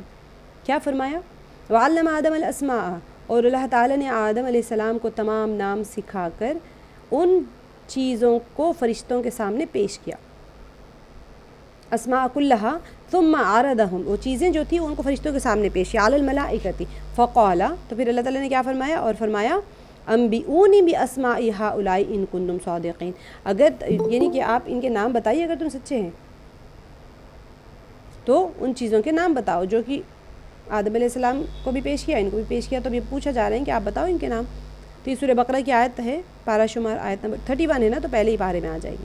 تو اللہ تعالیٰ نے تمام بنی نوع انسان کو وحدانیت اختیار کرنے اور اپنے خالق کی عبادت کرنے کا حکم دیا ہے، اور اس کو پہچان کے اس کی اور جو اللہ تعالیٰ کی پہچان کے سلسلے میں اس کی صفات اور کمالات کا بھی ذکر ہوا ہے۔ اللہ تعالیٰ نے ان انعامات کا ذکر فرمایا جو اس نے نسل انسانی پر کیا ہے۔ ابھی سورہ بقرہ کی چل رہی ہے نا، تو سارا کا سارا پھر اللہ تعالیٰ نے آدم علیہ السلام کی تخلیق کا ذکر فرمایا، تو کیا ہوا؟ وَإِذْ قَالَ رَبُّكَ لِلْمَلَائِكَةِ إِنِّي جَاعِلٌ فِي الْأَرْضِ خَلِيفَةً، کہ اللہ تعالیٰ نے فرشتوں کے سامنے کیا تذکرہ کیا کہ میں زمین میں اپنا نائب بنانے والا ہوں۔ تو فرشتوں نے کیا جواب دیا؟ أَتَجْعَلُ فِيهَا، آپ زمین کے اوپر، آپ کیا زمین کے اوپر ایسی ہستی، ایسی چیز، ایسے خلیفہ کو، ایسے لوگوں کو بنانا چاہ رہے ہیں جو کیا کریں گے؟ فساد کریں گے، خون بہائیں گے، حالانکہ ہم آپ کی تسبیح بیان کرنے کے لیے کافی ہیں، آپ کی حمد کے ساتھ میں، اور آپ کی پاکی بیان کرتے ہیں۔ تو اللہ تعالیٰ نے فرمایا انی اعلم ما لا تعلمون، میں بے شک میں وہ چیز جانتا ہوں جو تم نہیں جانتے۔ تو یہاں پر خلافت کے متعلق بھی پہلے بیان ہو چکا ہے، پیچھے کی جو آپ پڑھیں گے آیات اس کے اندر آ چکا ہے، لیکن خلافت نیابت کو کہتے ہیں، نائب جو بنایا جاتا ہے نا اس کو خلیفہ، اصل میں یہاں پر جو کسی کو خلیفہ بنا رہے ہیں تو نائب بنائے جا رہے ہیں۔ تو اللہ تعالیٰ نے آدم علیہ السلام اور ان کی اولاد کو بطور خلیفہ پیدا فرمایا ہے تاکہ وہ زمین پر اللہ تعالیٰ کی نیابت کے فرائض انجام دے سکے۔ نائب ہوتا ہے نا ریپریزنٹیٹو کی طرح۔ مفسرین کرام فرماتے ہیں کہ اللہ تعالیٰ نے زمین میں اللہ تعالیٰ نے کیا کیا؟ زمین کے اوپر شرعی قانون انسان کے ذریعے نافذ فرمایا، انسان کے لیے بھی نافذ فرمایا اور انسان کے ذریعے بھی نافذ فرمایا، اور تکوینی احکام یعنی وہ احکام جو انسانوں سے متعلق نہیں ہے، وہ قدرت کے مقرر کردہ دوسرے کارندوں کے ذریعے سے وہ انجام دے رہے ہیں۔ ہمارے لیے کیا ہے؟ جو ہماری یوزفل چیزیں ہمارے لیے شرعی احکام ہیں، شریعت ہمارے اوپر لاگو کر دی، اور تکوینی جو ہے وہ ہم سے تو ریلیٹڈ ہے لیکن وہ ہمیں کرنے کی ضرورت ہے۔ اللہ تعالیٰ نے جیسے فرشتوں کو نظام دے دیا بارشوں کا، اور بہت سارے نظام چل رہے ہیں، جیسے خضر علیہ السلام میں ان کو کچھ اور نظام دیا ہوا ہے، تو یہ تکوینی جو احکام ہوتے ہیں وہ کسی اور کے حوالے کر کے رکھے ہوئے ہیں۔ تو تخلیق آدم پر فرشتوں علیہ السلام کا وہ جب آدم علیہ السلام کو پیدا فرمائے تھے تو وہ گمان کر رہے تھے کہ یہ زمین کے اوپر فتنہ فساد برپا کریں گے، تو اس کے بھی بارے میں آیا ہے کہ فرشتوں نے خیال کیا کہ خلیفے کی ضرورت ہی ایسی جگہ پڑتی ہے جہاں پر قتل اور اب فرشتوں کو علم غیب تو تھا نہیں، ان کو کیسے پتہ چلا کہ زمین کے اوپر یہ فساد مچائیں گے، خون ریزی کریں گے؟ اللہ تعالیٰ نے تو نہیں بتایا تھا، ان کو کیسے پتہ چلا پھر؟ تو وہ ایک گمان کرتے تھے کہ خلیفے کی ضرورت وہاں پڑتی ہے جہاں پر کوئی فساد ہوتا ہے، قتل و غارت گیری ہوتی ہے، خون ریزی ہوتی ہے، تو وہاں پر تو لہٰذا انہوں نے ایسا گمان کیا. یا پھر دوسری وجہ یہ ہے کہ انہوں نے انسانوں کو جنوں پر قیاس کر لیا، کیونکہ زمین کے اوپر پہلے جنات رہتے تھے، تو انہوں نے سوچا کہ وہ نسل بھی ایسے ہی کرتی تھی فتنہ فساد، یہ لوگ بھی ایسے ہی کریں گے جا کے. تو آدم علیہ السلام کی تخلیق کے وقت میں اللہ تعالیٰ اور فرشتوں کے درمیان میں سوال جواب ہوئے تھے، اور اللہ تعالیٰ نے اپنے ارادے کی حکمت کے اظہار کے لیے فرمایا کہ میں وہ چیز جانتا ہوں کہ آدم علیہ السلام کے اچھا یہاں پر جو آیا وعلم آدم الاسماء کلہا، وعلم آدم اسماء کلہا. اب اللہ تعالیٰ نے کیا کیا؟ آدم علیہ السلام کو سارے نام سکھا دیے. کیسے سکھائے؟ اللہ تعالیٰ کے ارادے کی حکمت کے اظہار کے لیے. ہم نے پڑھا نا کن کیا ہوتا ہے؟ ارادہ ہے اللہ تعالیٰ کا. تو اللہ کا ارادے کے اندر کوئی حکمت ہوتی ہے، اس کو ظاہر فرمانا چاہ رہے تھے اللہ تعالیٰ. تو ان کے ناموں سے کیا مراد ہے؟ وہ جو نام اللہ تعالیٰ نے ان کو سکھائے تھے وہ کیا ہے؟ اللہ تعالیٰ نے کون سے نام آدم علیہ السلام کو سکھلائے؟ یہ مفسرین نے بہت اقوال لکھے، میں آپ کو بس تھوڑے سے بتا رہی ہوں کہ اس سلسلے میں مفسرین کلام کے کئی اقوال ہیں. تفسیر جو ہے کہ علم آدم الاسماء سے مراد تمام انواع اور اجناس کے نام ہیں جو اللہ تعالیٰ نے سکھلائے. جس سے مراد کیا ہے؟ ہر فرد کا نام ہے. اب دیکھیں مثال کے طور پہ اس زمانے میں جو چیز کی ضرورت ہوتی ہے وہی سکھائے گئے. اب اس زمانے میں کمپیوٹر کے بارے میں تو اگر بے شک علم تو تھا، لیکن جو بعد میں آنے والی چیزیں ہیں وہ تو نہیں، ان کے اوپر وہ علم سارا کچھ عطا کر دیا گیا تھا. تو انواع و اجناس کا مطلب یہ ہے کہ جیسے انسان ایک ہم ہے نا، ہم ایک نوع ہے، ایک ٹائپ ہے ہم، اور اجناس کسے کہتے ہیں کہ حیوان ایک جنس ہے. اب حیوانات میں بہت سارے آ جاتے ہیں. اب اس طرح سے کیٹیگریز ہو جاتے ہیں، ٹائپس اینڈ کیٹیگریز جس کو ہم کہتے ہیں. اور پھر آگے اس کے اللہ تعالیٰ نے بہت سے قسمیں بیان کی. ہر ایک اب انسان کے اندر ہے، سمجھے میں اگر نو کہوں کہ میں انسان ہوں تو پھر میرے اندر بہت ساری چیزیں ہو جاتی ہیں. مرد ہوتے ہیں، بچے ہوتے ہیں، بوڑھے ہوتے ہیں، کوئی جوان، کالا، گورا، چلے جاتے ہیں اس طرح سے.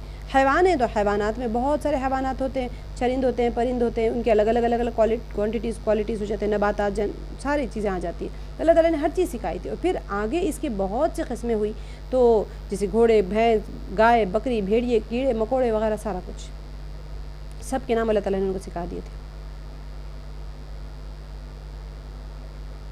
اچھا ایک چیز جو بہت امپورٹنٹ، ایک مفسرین کا ایک قول مبارک تھا کہ اللہ تعالیٰ نے ساری چیزیں جو تھی وہ ان کے نام ایک دم سے جیسے ان کی تخلیق ہوئی تھی نا، اس کے اندر ہی، وہ طبیعت کے اندر ہی، وہ مزاج میں ہی بطور صلاحیت کے اللہ تعالیٰ نے ان چیزوں کے نام رکھ دیے تھے. سکھائے نہیں تھے جیسے کوئی بچے کو سکھاتے ہیں نا یہ ہے، ایسے نہیں. ان کی طبیعت اور مزاج میں ہی وہ صلاحیت اللہ تعالیٰ نے رکھ دی تھی. پھر جب فرشتوں کے سامنے اللہ تعالیٰ نے حکم دیا تو آدم علیہ السلام نے فوراً تمام نام بتلانے شروع کر دیے. تو سکھانے کا وہاں پر ویسا نہیں تھا. تو بعض مفسرین کی رائے یہ ہے کہ چیزوں کے نام بطور تعلیم سکھلائے گئے تھے، جیسے کہ چیز کی وضاحت کی جاتی، بتا کے سکھایا گیا. بعض نے کہا کہ نہیں، ان کے اندر ودیت کر دی گئی تھی وہ چیز کو. پھر دیکھیں آدم علیہ السلام کو تمام ضروری اشیاء کے نام سکھلانے کے بعد میں اللہ تعالیٰ نے فرشتوں کو کیا آزمایا کہ تمام چیزیں فرشتوں کے سامنے پیش کر دی، اور معرضہم علی الملائکۃ، اور فرشتوں کو حکم دیا کہ اچھا انبئونی باسماء ہؤلاء، اچھا ٹھیک ہے اب آپ بتائیں ان کے نام.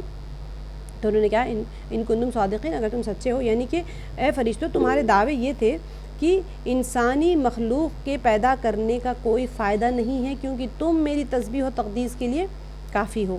تو یہ مخلوق تو دنیا میں خونریزی کرے گی جو فرشتے کہتے تھے، تو مگر تم نہیں جانتے کہ انسان کون سے کمالات کہاں ملے ہم میں. سبحان اللہ. دیکھیں ہماری تعریف اللہ تعالیٰ فرشتوں کے سامنے کرے. جب آپ پڑھیں تو سوچیں میں ہی ہوں وہ، آپ سوچیں دوسروں کا چھوڑ دیں، آپ سوچیں میرے بارے میں اللہ تعالیٰ فرشتوں کے سامنے تعریف کریں کہ میرے اندر کیا کیا کمالات ہیں. اب ہمیں کیا پتہ ہمارے اندر کیا کمالات ہیں، اللہ تعالیٰ بہتر جانتے. ہمارے کمالات کو ابھارنے کے لیے اللہ تعالیٰ احکامات دے رہے ہیں قرآن پاک میں. سبحان اللہ. آگے کی آیت دیکھ لیتے ہیں.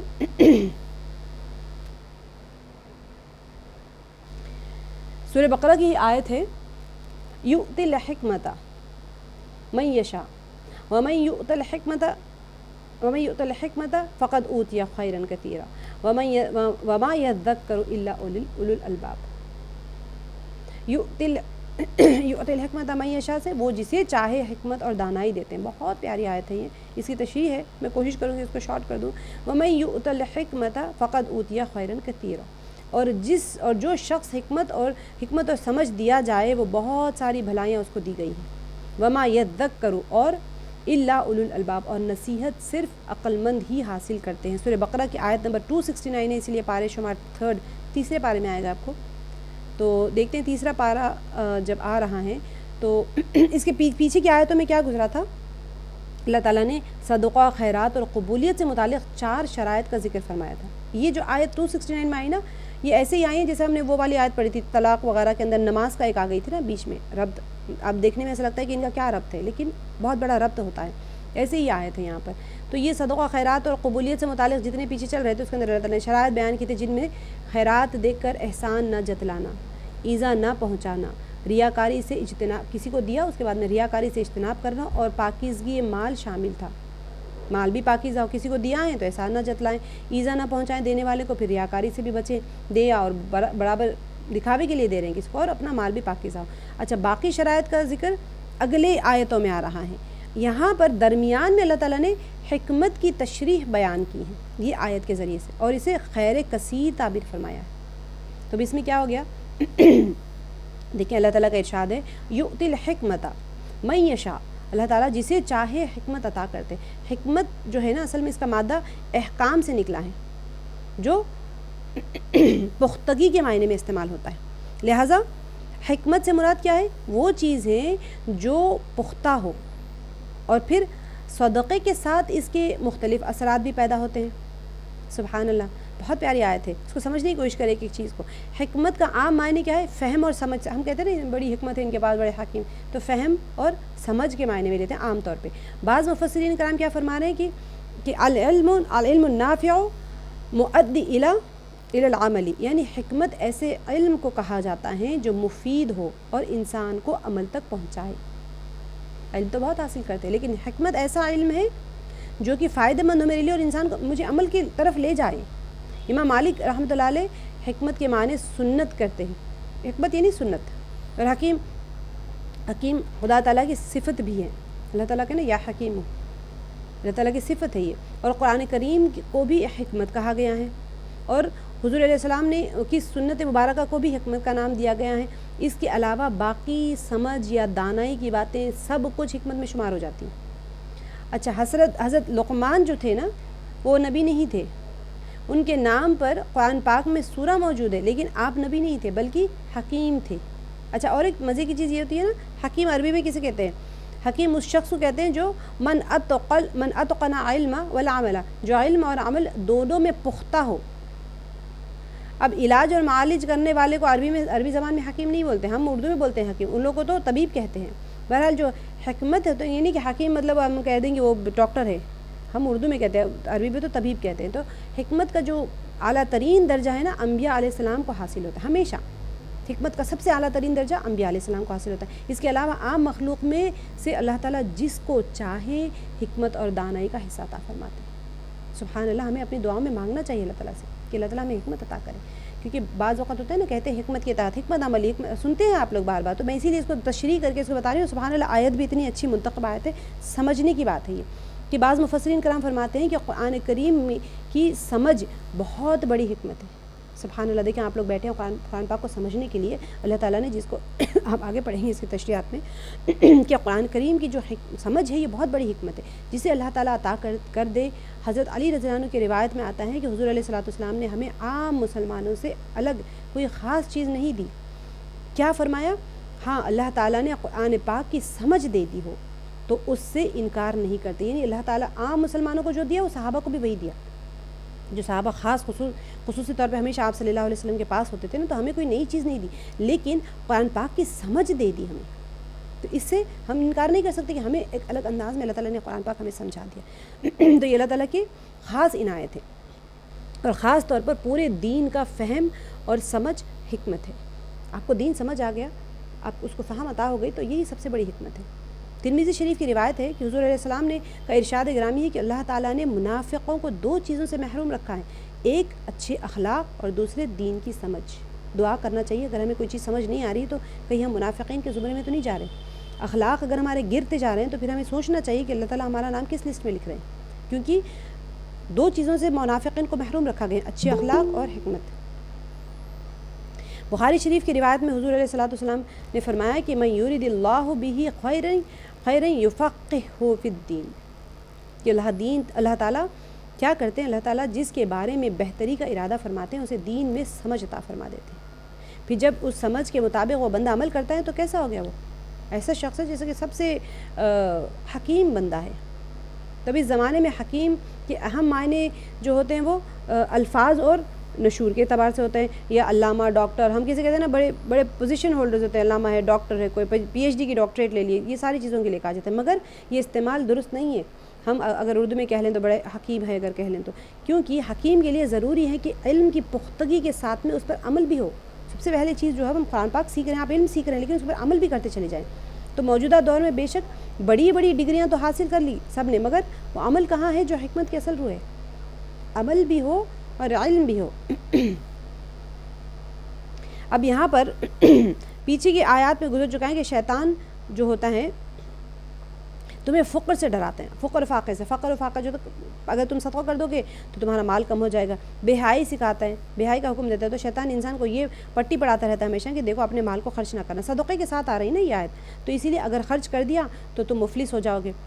تو اور وہ کیا کرتے ہیں، ہمیشہ ڈراتے رہتا ہے کہ تمہارے بیوی بچے بھوکے مر جائیں گے، تمہارے بڑھاپے کا سہارا ختم ہو جائے گا، یہ ساری چیزیں کر کے شیطان وسوسے ڈالتا رہتا ہے۔ تو وہی شخص بچ سکتا ہے ان وسوسوں سے جسے قرآن پاک کا فہم ہوگا۔ اسی لیے ہم جو فہم القرآن جو ہم کہہ رہے ہیں کہ قرآن کا فہم حاصل کریں، وہ جو قرآن کا فہم حاصل کرنے والا شخص ہوتا ہے وہ ہمیشہ سوچتا ہے کہ انفاق فی سبیل اللہ سے مال کم نہیں ہوگا، بلکہ اللہ تعالیٰ اس میں مزید برکت دیں گے۔ ابھی رمضان المبارک کا مہینہ ہے، صدقات اور جتنی چیزیں عطایات ہوتی ہیں، زکوٰۃ ادا کرنے، فرض والے واجبات، نفل سارے، تو پھر خرچ کرتے وقت یہ نہ سوچے کہ میرا مال کم ہو جائے گا۔ حکمت اسی طرح ہے جیسے کہ حکمت انفاق فی سبیل اللہ ہو، اس کے اوپر اثر انداز ہوتی ہیں ہر جگہ پر۔ اللہ تعالیٰ جسے چاہتے ہیں حکمت عطا کرتے ہیں، ہر آدمی حکمت حاصل نہیں کر سکتا، البتہ جس شخص میں جس قدر حکمت کے حصول کی استعداد ہوتی ہے، آپ کے اندر کیپیسٹی ہونی چاہیے۔ اللہ تعالیٰ پہلے آپ کو استعداد عطا کرتے ہیں، پھر آپ کو حکمت عطا کرتے ہیں۔ اللہ تعالیٰ پھر آگے کیا فرما رہے ہیں آیت میں، وَمَن يُؤْتَ الْحِكْمَةَ فَقَدْ أُوتِيَ خَيْرًا كَثِيرًا، کہ اللہ تعالیٰ جسے حکمت عطا کر دی گئی اسے خیر کثیر سے نواز دیا گیا ہے۔ گویا کہ حکمت یعنی فہم قرآن یا فہم دین تمام خوبیوں کا منبع ہے۔ جس کے اندر یہ مل گیا تو سمجھے آپ سب مل گیا اس کو۔ فہم علم کے ذریعے حاصل ہوتا ہے، اللہ کا کلام ہے، دین کا کلام ہے، اس کو کیسے ہوگا، علم سیکھنے سے ہوگا، اور علم کی روشنی دینی مدارس پھیلاتے رہتے ہیں، جس طرح آپ جڑ رہے ہیں نا ماشاءاللہ۔ اچھا، حضرت علی رضی اللہ عنہ اس کا بہت لمبا ہے،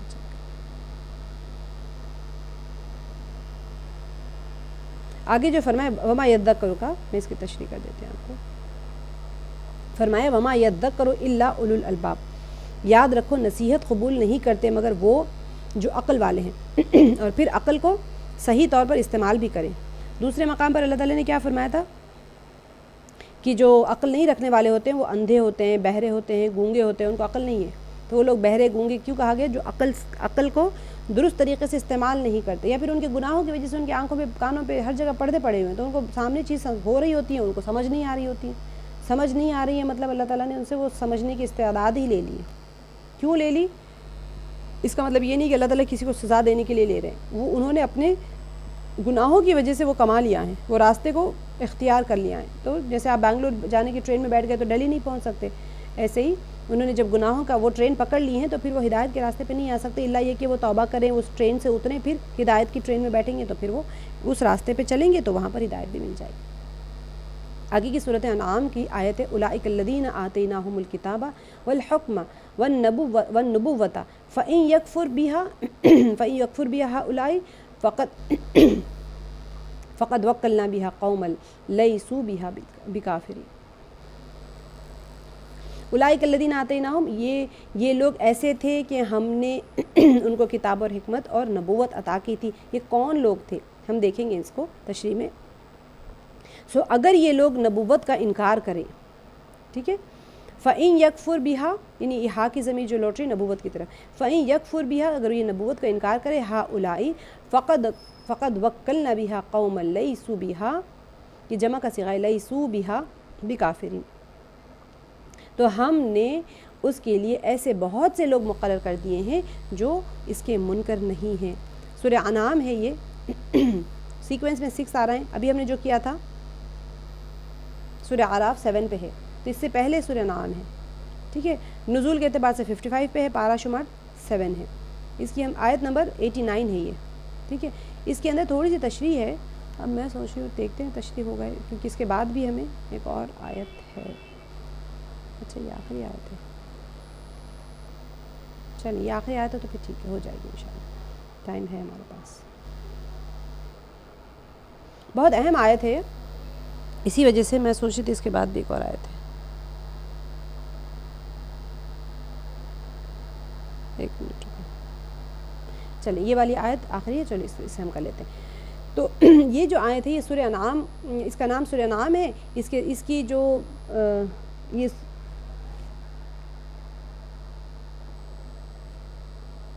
ترتیب تلاوت کے لحاظ سے قرآن پاک کی یہ 6ٹھی سورہ ہے. مکی زندگی، آپ کو پتہ ہے مکی زندگی میں سورہ ہجر کے بعد نازل ہوئی ہے، اور سورہ انعام سے پہلے 5 صورتیں مدنی ہیں، ٹھیک ہے.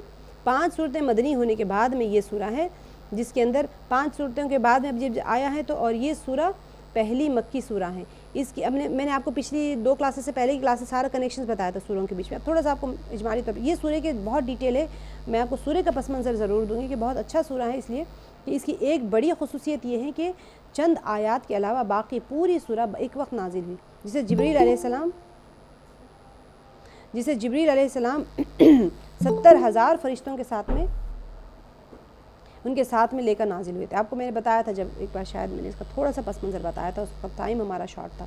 تو سورہ کے مضامین سے معلوم ہوتا ہے کہ یہ مکی زندگی کی آخری حصے میں نازل ہوئی، اور یہ سورہ مبارکہ میں انعام یعنی مویشیوں کا ذکر ہے.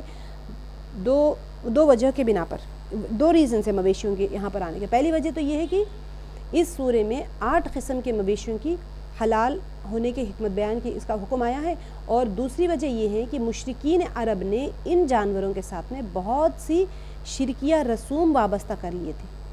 مکی سورہ ڈیفینیٹلی مکے میں ہوئی تھی، آخری دور میں ہوئی تھی، تو اب جانوروں کے ساتھ میں ان کے بہت سارے رسوم تھے ان کے، تو انہوں نے از خود بعض جانوروں کو بعض لوگوں کے لیے حلال کر لیا تھا اور بعض لوگوں کے لیے حرام کر دیا تھا.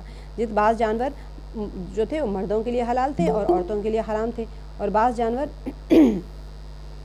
جانور کو انہوں نے عورتوں کے لیے حلال کر لیے تھے، مردوں کے لیے حرام کر دیے تھے. اور اللہ تعالیٰ نے اس سورہ میں اس خود ساختہ جو شریعت انہوں نے بنا لی تھی نا مشرکین نے، اس کو رد فرمایا ہے، اور ان جانوروں کو غیر مشروط طور پر سب کے لیے حلال کر دے. کوئی شرط نہیں ہے اس کے اندر، سب کے لیے حلال ہے. تو حسب معمول یہ سورہ میں بھی توحید، مکی سورہ ہے، ڈیفینیٹلی آپ کو پتہ ہے کہ توحید آ جائے گا، اس کے اندر توحید کا ذکر آئے گا. تو اور خصوصی توحید کو یہاں پر اللہ تعالیٰ کی توحید کو یہاں پر خصوصی اہمیت دی گئی. سورہ انعام میں ہم نے دیکھا کہ وہ پوری کا پورا بین الاقوامی سطح کے اوپر رسالت کو پروف کیا گیا تھا، اس کے سارے مضامین بیان کیے گئے تھے، رولز اینڈ ریگولیشنز بیان کیے گئے تھے. لیکن یہاں پر دیکھیں اس کے اندر کیا ہے، توحید باری تعالیٰ کو خصوصی اہمیت دی گئی ہے، اور اسے مختلف طریقوں سے بیان کیا گیا. خاص طور پر نماز، قربانی، جو زندگی اور موت کو اللہ تعالیٰ کی طرف منسوب کر کے توحید کو ایک نئے انداز میں پیش کیا گیا. ہر شعبے کو کور کر لیا گیا اس کے اندر. تو شرک کو رد کیا گیا، اور سورہ کا جو ایک امتیاز جو ہے نا وہ یہی ہے، جو ہم کہتے ہیں نا کوئی چیز کا سب سے اہم چیز، سب سے اہم پہلو وہ یہی ہے کہ شرک کی تردید ہے اس کے اندر. شرک کی تمام اقسام جتنی بھی ہو سکتی ہیں، چاہے وہ عقیدے کے اعتبار سے ہو، چاہے فعل کے اعتبار سے ہو، سب کو رد کیا گیا. خاص طور پر نظر بغیر اللہ کے علاوہ جو بندے اس کے لیے اللہ کے غیر کے لیے نظر ماندی جاتی تھی، اس کا خوب اللہ تعالیٰ نے یہاں پر تعاقب کیا ہے.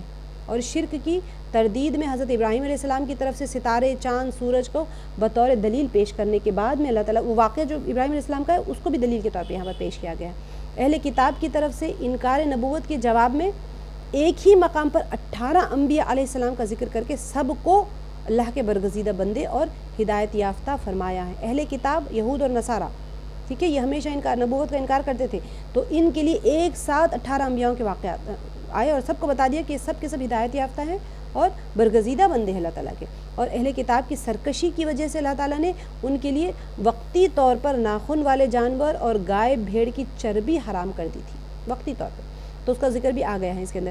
اور کفار حضور علیہ الصلوۃ والسلام سے اپنی پسند پسند کی جو بھی ہوتی تھی نا نشانیاں بار بار طلب کرتے تھے، یہ دکھائیں وہ دکھائیں وہ دکھائیں، تو اللہ تعالیٰ نے جواباً فرمایا کہ اگر ان کے مطالبے کے مطابق اگر ان کا مطالبہ پورا بھی کر دیا جائے تو یہ کیا ہوگا، پچھلی قوموں کی طرح پھر بھی ایمان نہیں لائیں گے۔ اور نبی پاک صلی اللہ علیہ وسلم کی زبان سے بھی کہلوا دیا کہ اگر مجھے از خود نشانیاں پیش کرنے کا اختیار ہوتا تو میں ایسا کر تو دیتا، مگر پھر بھی تم ایمان نہ لاتے۔ اب تک تمہارا کام یہی تھا، اب تم اسی کو کنٹینیو کرو، پھر تم عذاب کا انتظار کرو، جو بار بار کہا جاتا تھا۔ اچھا، ملت ابراہیمی کے جو اصول ہے وہ اس سورہ کے اندر بھی بیان کیے گئے ہیں کہ دین اسلام، دین حنیف اور ملت ابراہیمی کو ایک ہی چیز قرار دیا گیا ہے۔ اب یہ لوگ کیونکہ یہود و نصارہ تھے، وہ یہی کہتے تھے ابراہیم علیہ السلام یہودی تھے، کوئی کہتا تھا ابراہیم علیہ السلام نصرانی تھے، جسے آپ نے سورہ بقرہ میں دیکھ لیا۔ تو اب یہاں پر الگ الگ جو مضامین ہیں وہ شرح صدر، جیسے کہ عظیم الانعام کا ذکر آ گیا ہے، اموال یتامہ کی حفاظت کا حکم بیان کیا گیا ہے، اور فرقہ بندی کی ممانعت کی گئی ہے، ہر شخص کو اپنے اعمال کی ذمہ داری قبول کرنے کا اصول بیان کر دیا گیا ہے، اور پھر آخرت میں نیکی اور بدی کی جزا اور سزا کا بھی کلیہ بیان کیا گیا ہے، کیونکہ میعاد کے اوپر یہ مانتے نہیں تھے، یقین نہیں ہوتا تھا، تو وہاں پر بتا دیا گیا کہ دیکھو مرنے کے بعد میں سب کو اپنے اپنے اعمال کی جزا اور سزا ملے گی۔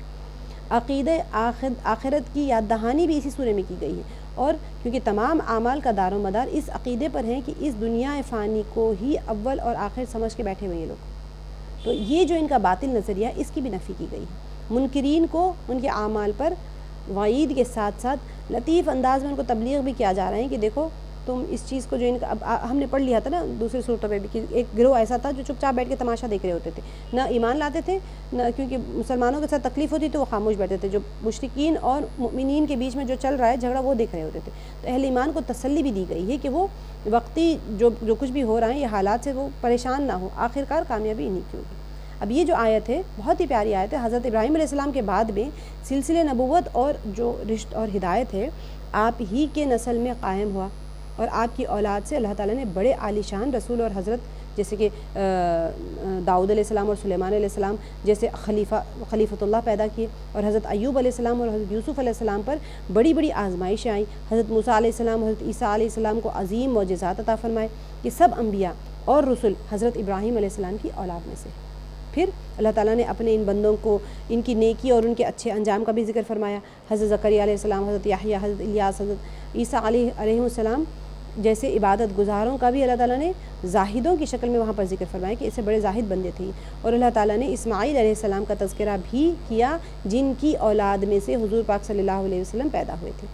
دنیا میں عزت اور شرف پانے والی قوم قریش آپ ہی کی نسل سے ہیں، کون؟ اسماعیل علیہ السلام کی نسل سے۔ تو اللہ تعالیٰ نے حضرت الیسع، یونس علیہ السلام اور لوط علیہ السلام ان کا بھی ذکر اسی میں نے بتایا نا 18 انبیاؤں کا ذکر ایک ساتھ آ گیا ہے اس کے اندر سورہ انعام میں، اور ان کی قوموں نے ان کی دعوت کو کا کیا جواب دیا تھا، ان کا کیسے رد عمل ہوا کرتا تھا۔ بہرحال اللہ تعالیٰ نے گزشتہ جو آیات ہوئی ہیں اس کے اندر نوح علیہ السلام سے شروع کر کے 18 انبیاء کا ذکر کیا ہے۔ پھر انبیاء علیہ السلام بلا شبہ شرک سے پاک ہوتے ہیں، مگر اس کے باوجود اللہ تعالیٰ نے فرمایا کہ اگر بالفرض اگر یہ بھی شرک کا ارتکاب کرتے ہیں تو ان کے سارے اعمال ضائع ہو جاتے ہیں۔ یہی اس آیت کے اندر بیان کیا جا رہا ہے کہ یہ بات سب لوگوں کو اچھی طرح سمجھ لینی چاہیے کہ جب انبیاء کرام بھی اس سے مستثنی نہیں بچ سکتے، اگر کوئی بھی ہو، انبیاء بھی اگر یہ تم جو عمل کر رہے ہو شرکیہ کا کوئی بھی کر لے وہ بھی نہیں بچ سکتے اس سے۔ تو شرک اتنا بڑا گناہ ہے کہ اللہ تعالیٰ فرما رہے ہیں کہ دیکھو اب یہ شرک کیا چیز ہے، ہم اس سے کیسے بچنا ہے، یہ علم سے ہی پتہ چلے گا، ورنہ پھر جاہلون میں ہی رہ جائیں گے، اور جہالت کا پھر نتیجہ پتہ ہے کیا ہوگا آخرت میں جا کے۔ تو آگے اللہ تعالیٰ نے انبیاء علیہ السلام کی فضیلت بیان فرمائی، اولئک الذین آتیناہم الکتاب، یہ جو ہماری آیت ہے یہ انبیاء علیہ السلام کی فضیلت کے اس میں آئی ہے کہ اولئک الذین آتیناہم الکتاب والحکم والنبوہ، یہی وہ لوگ ہیں جن کو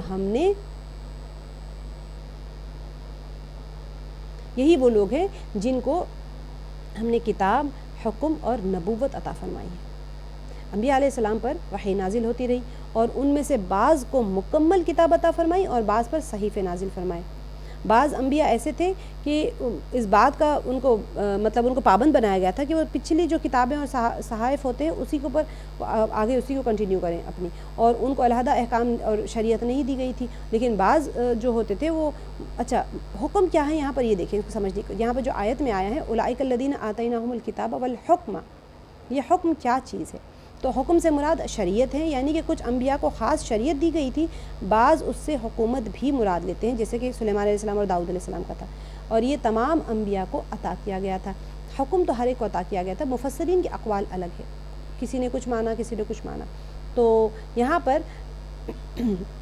نبی پوری امت کے معاملات میں حکم ہوتا ہے، تو اس کو اس طرح بھی مانا گیا ہے، تو یعنی فیصلہ کرنے والا، اس لیے اس میں قوت فہم اور فیصلہ بھی بدرجے اولا ان کے اندر موجود ہوتا ہے، کیونکہ حکم ہوتا ہے، فیصلہ کرنا ہوتا ہے، تو ان کے اندر قوت فہم اور فیصلہ کرنے کی جو صلاحیت ہوتی ہے اللہ تعالیٰ ان کے اندر پیوست کرے ہوتے ہیں۔ تو نبوت تو یہ کائنات میں سب سے اعلیٰ اعزاز ہے، اللہ کے نزدیک اس کا نبی مقرب ترین بندہ ہوتا ہے۔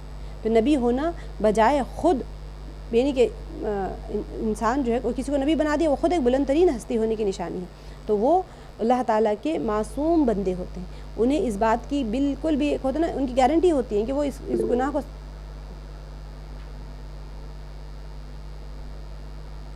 میں درس کے بعد میں بولتی ہوں آپ کو، تو وہ امت کے لیے جو ہے وہ نمونہ ہوتے ہیں، ان کا قول فعل اور عمل امت کے لیے حجت ہوتا ہے نبی کا۔ تو انبیاء کا ذکر کرنے کے بعد میں اب یہاں پر کیا فرمایا ہے، روئے سخن کون ہے، اولین مخاطبین کون ہے یہاں پر، مکے کے مشرکین ہیں، قرآن کی طرف یہاں پر اچھا سوری یہ لوگ جو ہے اولین مخاطبین کون ہیں، وہ لوگ مؤمنین ہیں جو وہاں پر تھے اور باقی مشرکین ہیں۔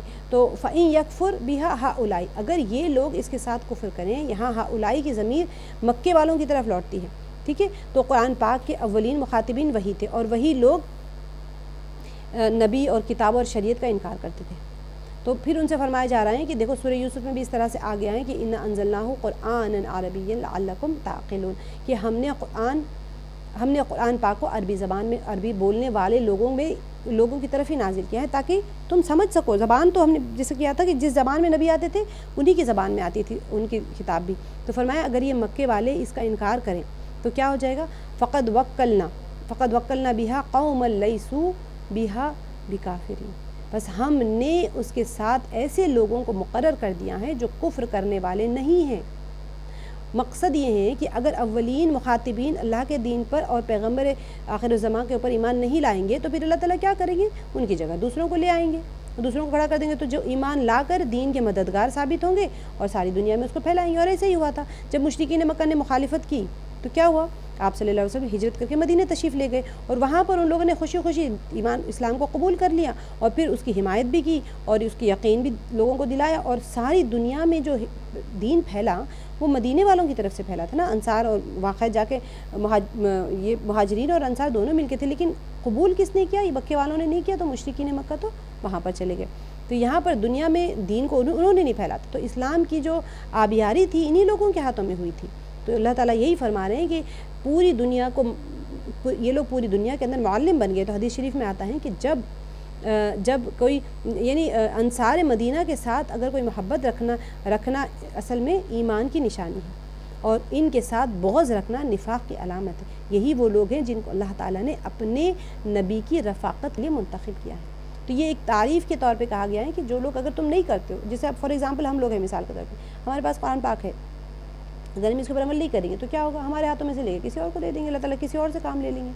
جس کے اوپر دعوت دی جاتی ہے اگر وہ اس کے اوپر عمل کر کے اس کو فوراً ایکسیپٹ کر کے محنت کرنے کے آگے بڑھنے والا نہ بنے تو پھر ان سے وہ کام لے لیا جاتا ہے۔ بہت رونے والی بات ہوتی ہے کہ اللہ تعالیٰ اگر کام لے لیں گے تو پھر اللہ تعالیٰ تو کسی سے بھی کام لے لیتے ہیں۔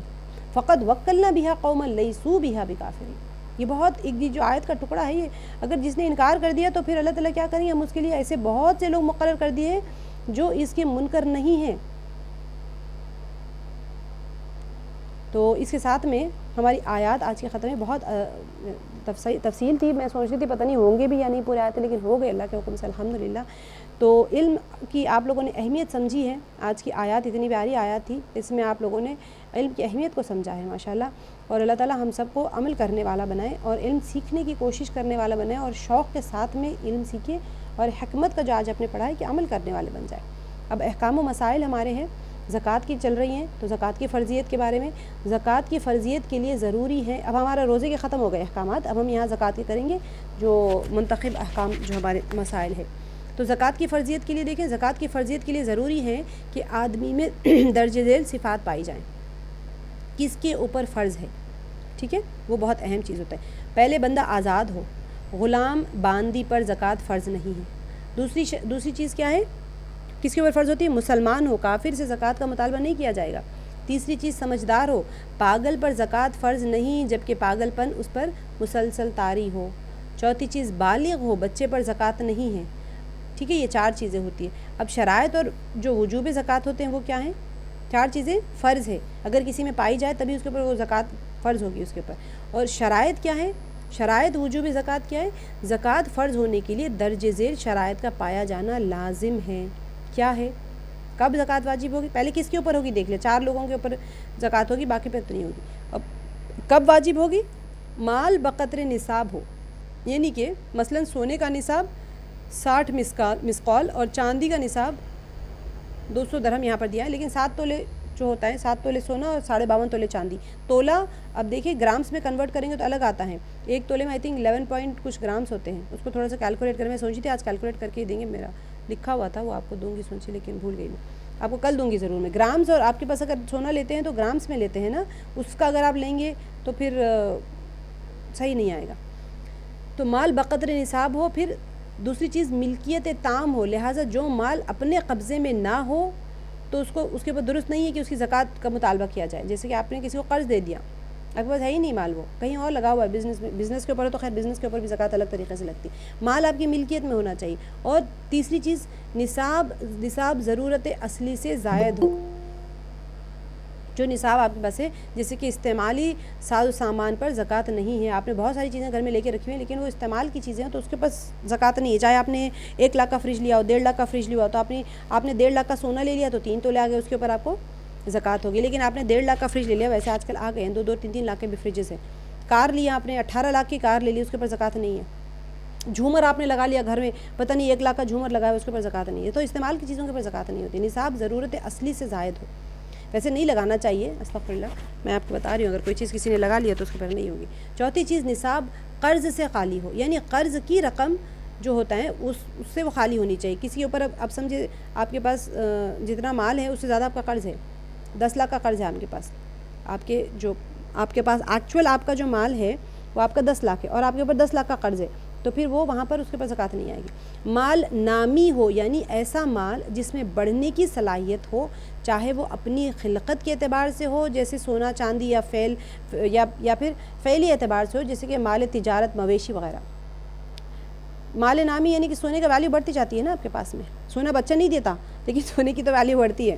جانور ہوتے ہیں، جانور بڑھتے رہتے ہیں. مال تجارت ہوتا ہے، ویسے ہی آپ زمین لے لیا، آپ نے کہیں پراپرٹی لے لیا بیچنے کی نیت سے، تو وہ بیچنے کی ویلیو بڑھتی جاتی ہے نا. تو ایوری تھنگ جس کی ویلیو بڑھ رہی ہے، مال نامی یعنی اس کی ویلیو بڑھ رہی ہو.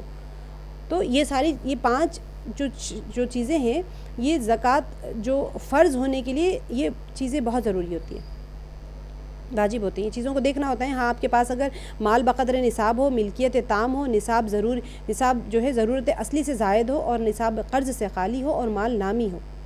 اب زکوٰۃ کی ادائیگی کب واجب ہوتی ہے؟ اگر نصاب پر 1 سال پورا گزر جائے تو اس کی زکوٰۃ کی ادائیگی واجب ہوتی ہے. سال کے درمیان میں نصاب گھٹ جائے، اب مثال کے طور پر آپ نے شروع میں آپ کے پاس اب جیسے کہ شروع اور آخر سال میں نصاب پورا تھا مگر درمیان سال میں اس کی مقدار کم ہو گئی. جیسے آپ کے پاس 50 لاکھ روپے تھے، آپ کے پاس درمیان میں 1 روپے بھی نہیں تھا، پھر اینڈ آف دا ایئر میں آپ کے پاس 50 لاکھ آ گئے. تو پھر ایسے نہیں کہیں گے کہ بھئی پہلے مہینے میں 50 لاکھ تھے اور آخری مہینے میں 50 لاکھ تھے. پورا سال آپ کے پاس 10 مہینے کچھ بھی نہیں تھا، پھر بھی آپ کے اوپر زکوٰۃ ہوگی، کیونکہ اینڈ آف دا ایئر دیکھیں گے آپ کو. اگر آپ کے پاس شروع میں 50 لاکھ تھے، اینڈ آف دا ایئر میں کچھ بھی نہیں ہے، اور اب جب زکوٰۃ کا اپنی ڈیٹ کیلکولیٹ کر کے رکھی تھی وہاں پر نہیں تھی، پھر 1 ہفتے کے بعد آپ کے پاس 50 لاکھ آ گئے، تو پھر آپ کے پاس زکوٰۃ نہیں ہوگی، کیونکہ جس دن آپ کی کیلکولیشن ڈیٹ تھی تب آپ کے پاس کچھ نہیں تھا. اب یہاں پر زکوٰۃ میں قمری سال کا اعتبار ہے، بہت امپورٹنٹ ہے. یہ جو زکوٰۃ کا ادا کرتے ہیں نا، اس کے وجوب کے لیے قمری سال یعنی لونار ایئرز، جیسے آپ رمضان کو فکس کر لیتے ہیں، کوئی لوگ جنوری ٹو جنوری کریں گے تو سال میں 15 دن کا فرق آ جاتا ہے اس میں. تو اسی وجہ سے بہت احتیاط کرنا ہے اس کے اندر. زکوٰۃ میں کتنا مال دیا جائے گا یہ چیز دیکھیں. زکوٰۃ کل مال کا 40واں حصہ یعنی 2.5% دینا ضروری ہوتا ہے. 0.025 اگر آپ کیلکولیٹر میں لے لیں گے تو آپ 2.5% یعنی کہ آپ لے لیں 25/100 اس طرح کر کے. سونے کا 40واں حصہ ہم کہتے ہیں نا، 1 روپے میں 4 آنے، تو 25 پیسہ ہوتا ہے نا 4 آنے. اب وہ ڈویژنس کو سمجھانے کے لیے آپ لوگ کو کبھی میتھس کی کلاس لے لوں گی، آپ لوگ کی بتا دوں گی، ویسے سب کو پتہ ہی ہوگا۔ تو سونے کا نصاب عربی اوزان کے اعتبار سے 20 مثقال ہیں، جس کا وزن تولے کے حساب سے 7.5 تولے، اور گراموں کے اعتبار سے چلیں ماشاء اللہ اس میں ہی 87 گرام ہے اور 480 ملی گرام ہوتا ہے۔ 87 گرام 480 ملی گرام یہ سونے کا ہے۔ اور چاندی کا نصاب عربی اوزان کے اعتبار سے 200 درہم ہے، جس کا وزن تولے کے حساب سے 52.5 تولے اور گراموں کے اعتبار سے 612 گرام 360 ملی گرام ہوتا ہے۔ آپ لوگ کو یہ اگر میں شیئر کرنا ہو تو یہ شیئر کر دوں گی گروپ میں۔ سونا چاندی دونوں نصاب سے کم ہو، اگر سوچیں آپ کے پاس سونا بھی نصاب سے کم ہے، چاندی بھی نصاب سے کم ہے، 7.5 تولے سونا بھی نہیں ہے، 52.5 تولے چاندی بھی نہیں ہے، تو کیا کریں گے؟ اگر سونا اور چاندی دونوں کے زیورات، یا آپ کے پاس کوئی سونے کے سکے رکھے ہوئے ہیں اور چاندی کے سکے رہے، دونوں بھی نصاب سے کم ہے، تو کیا کریں گے؟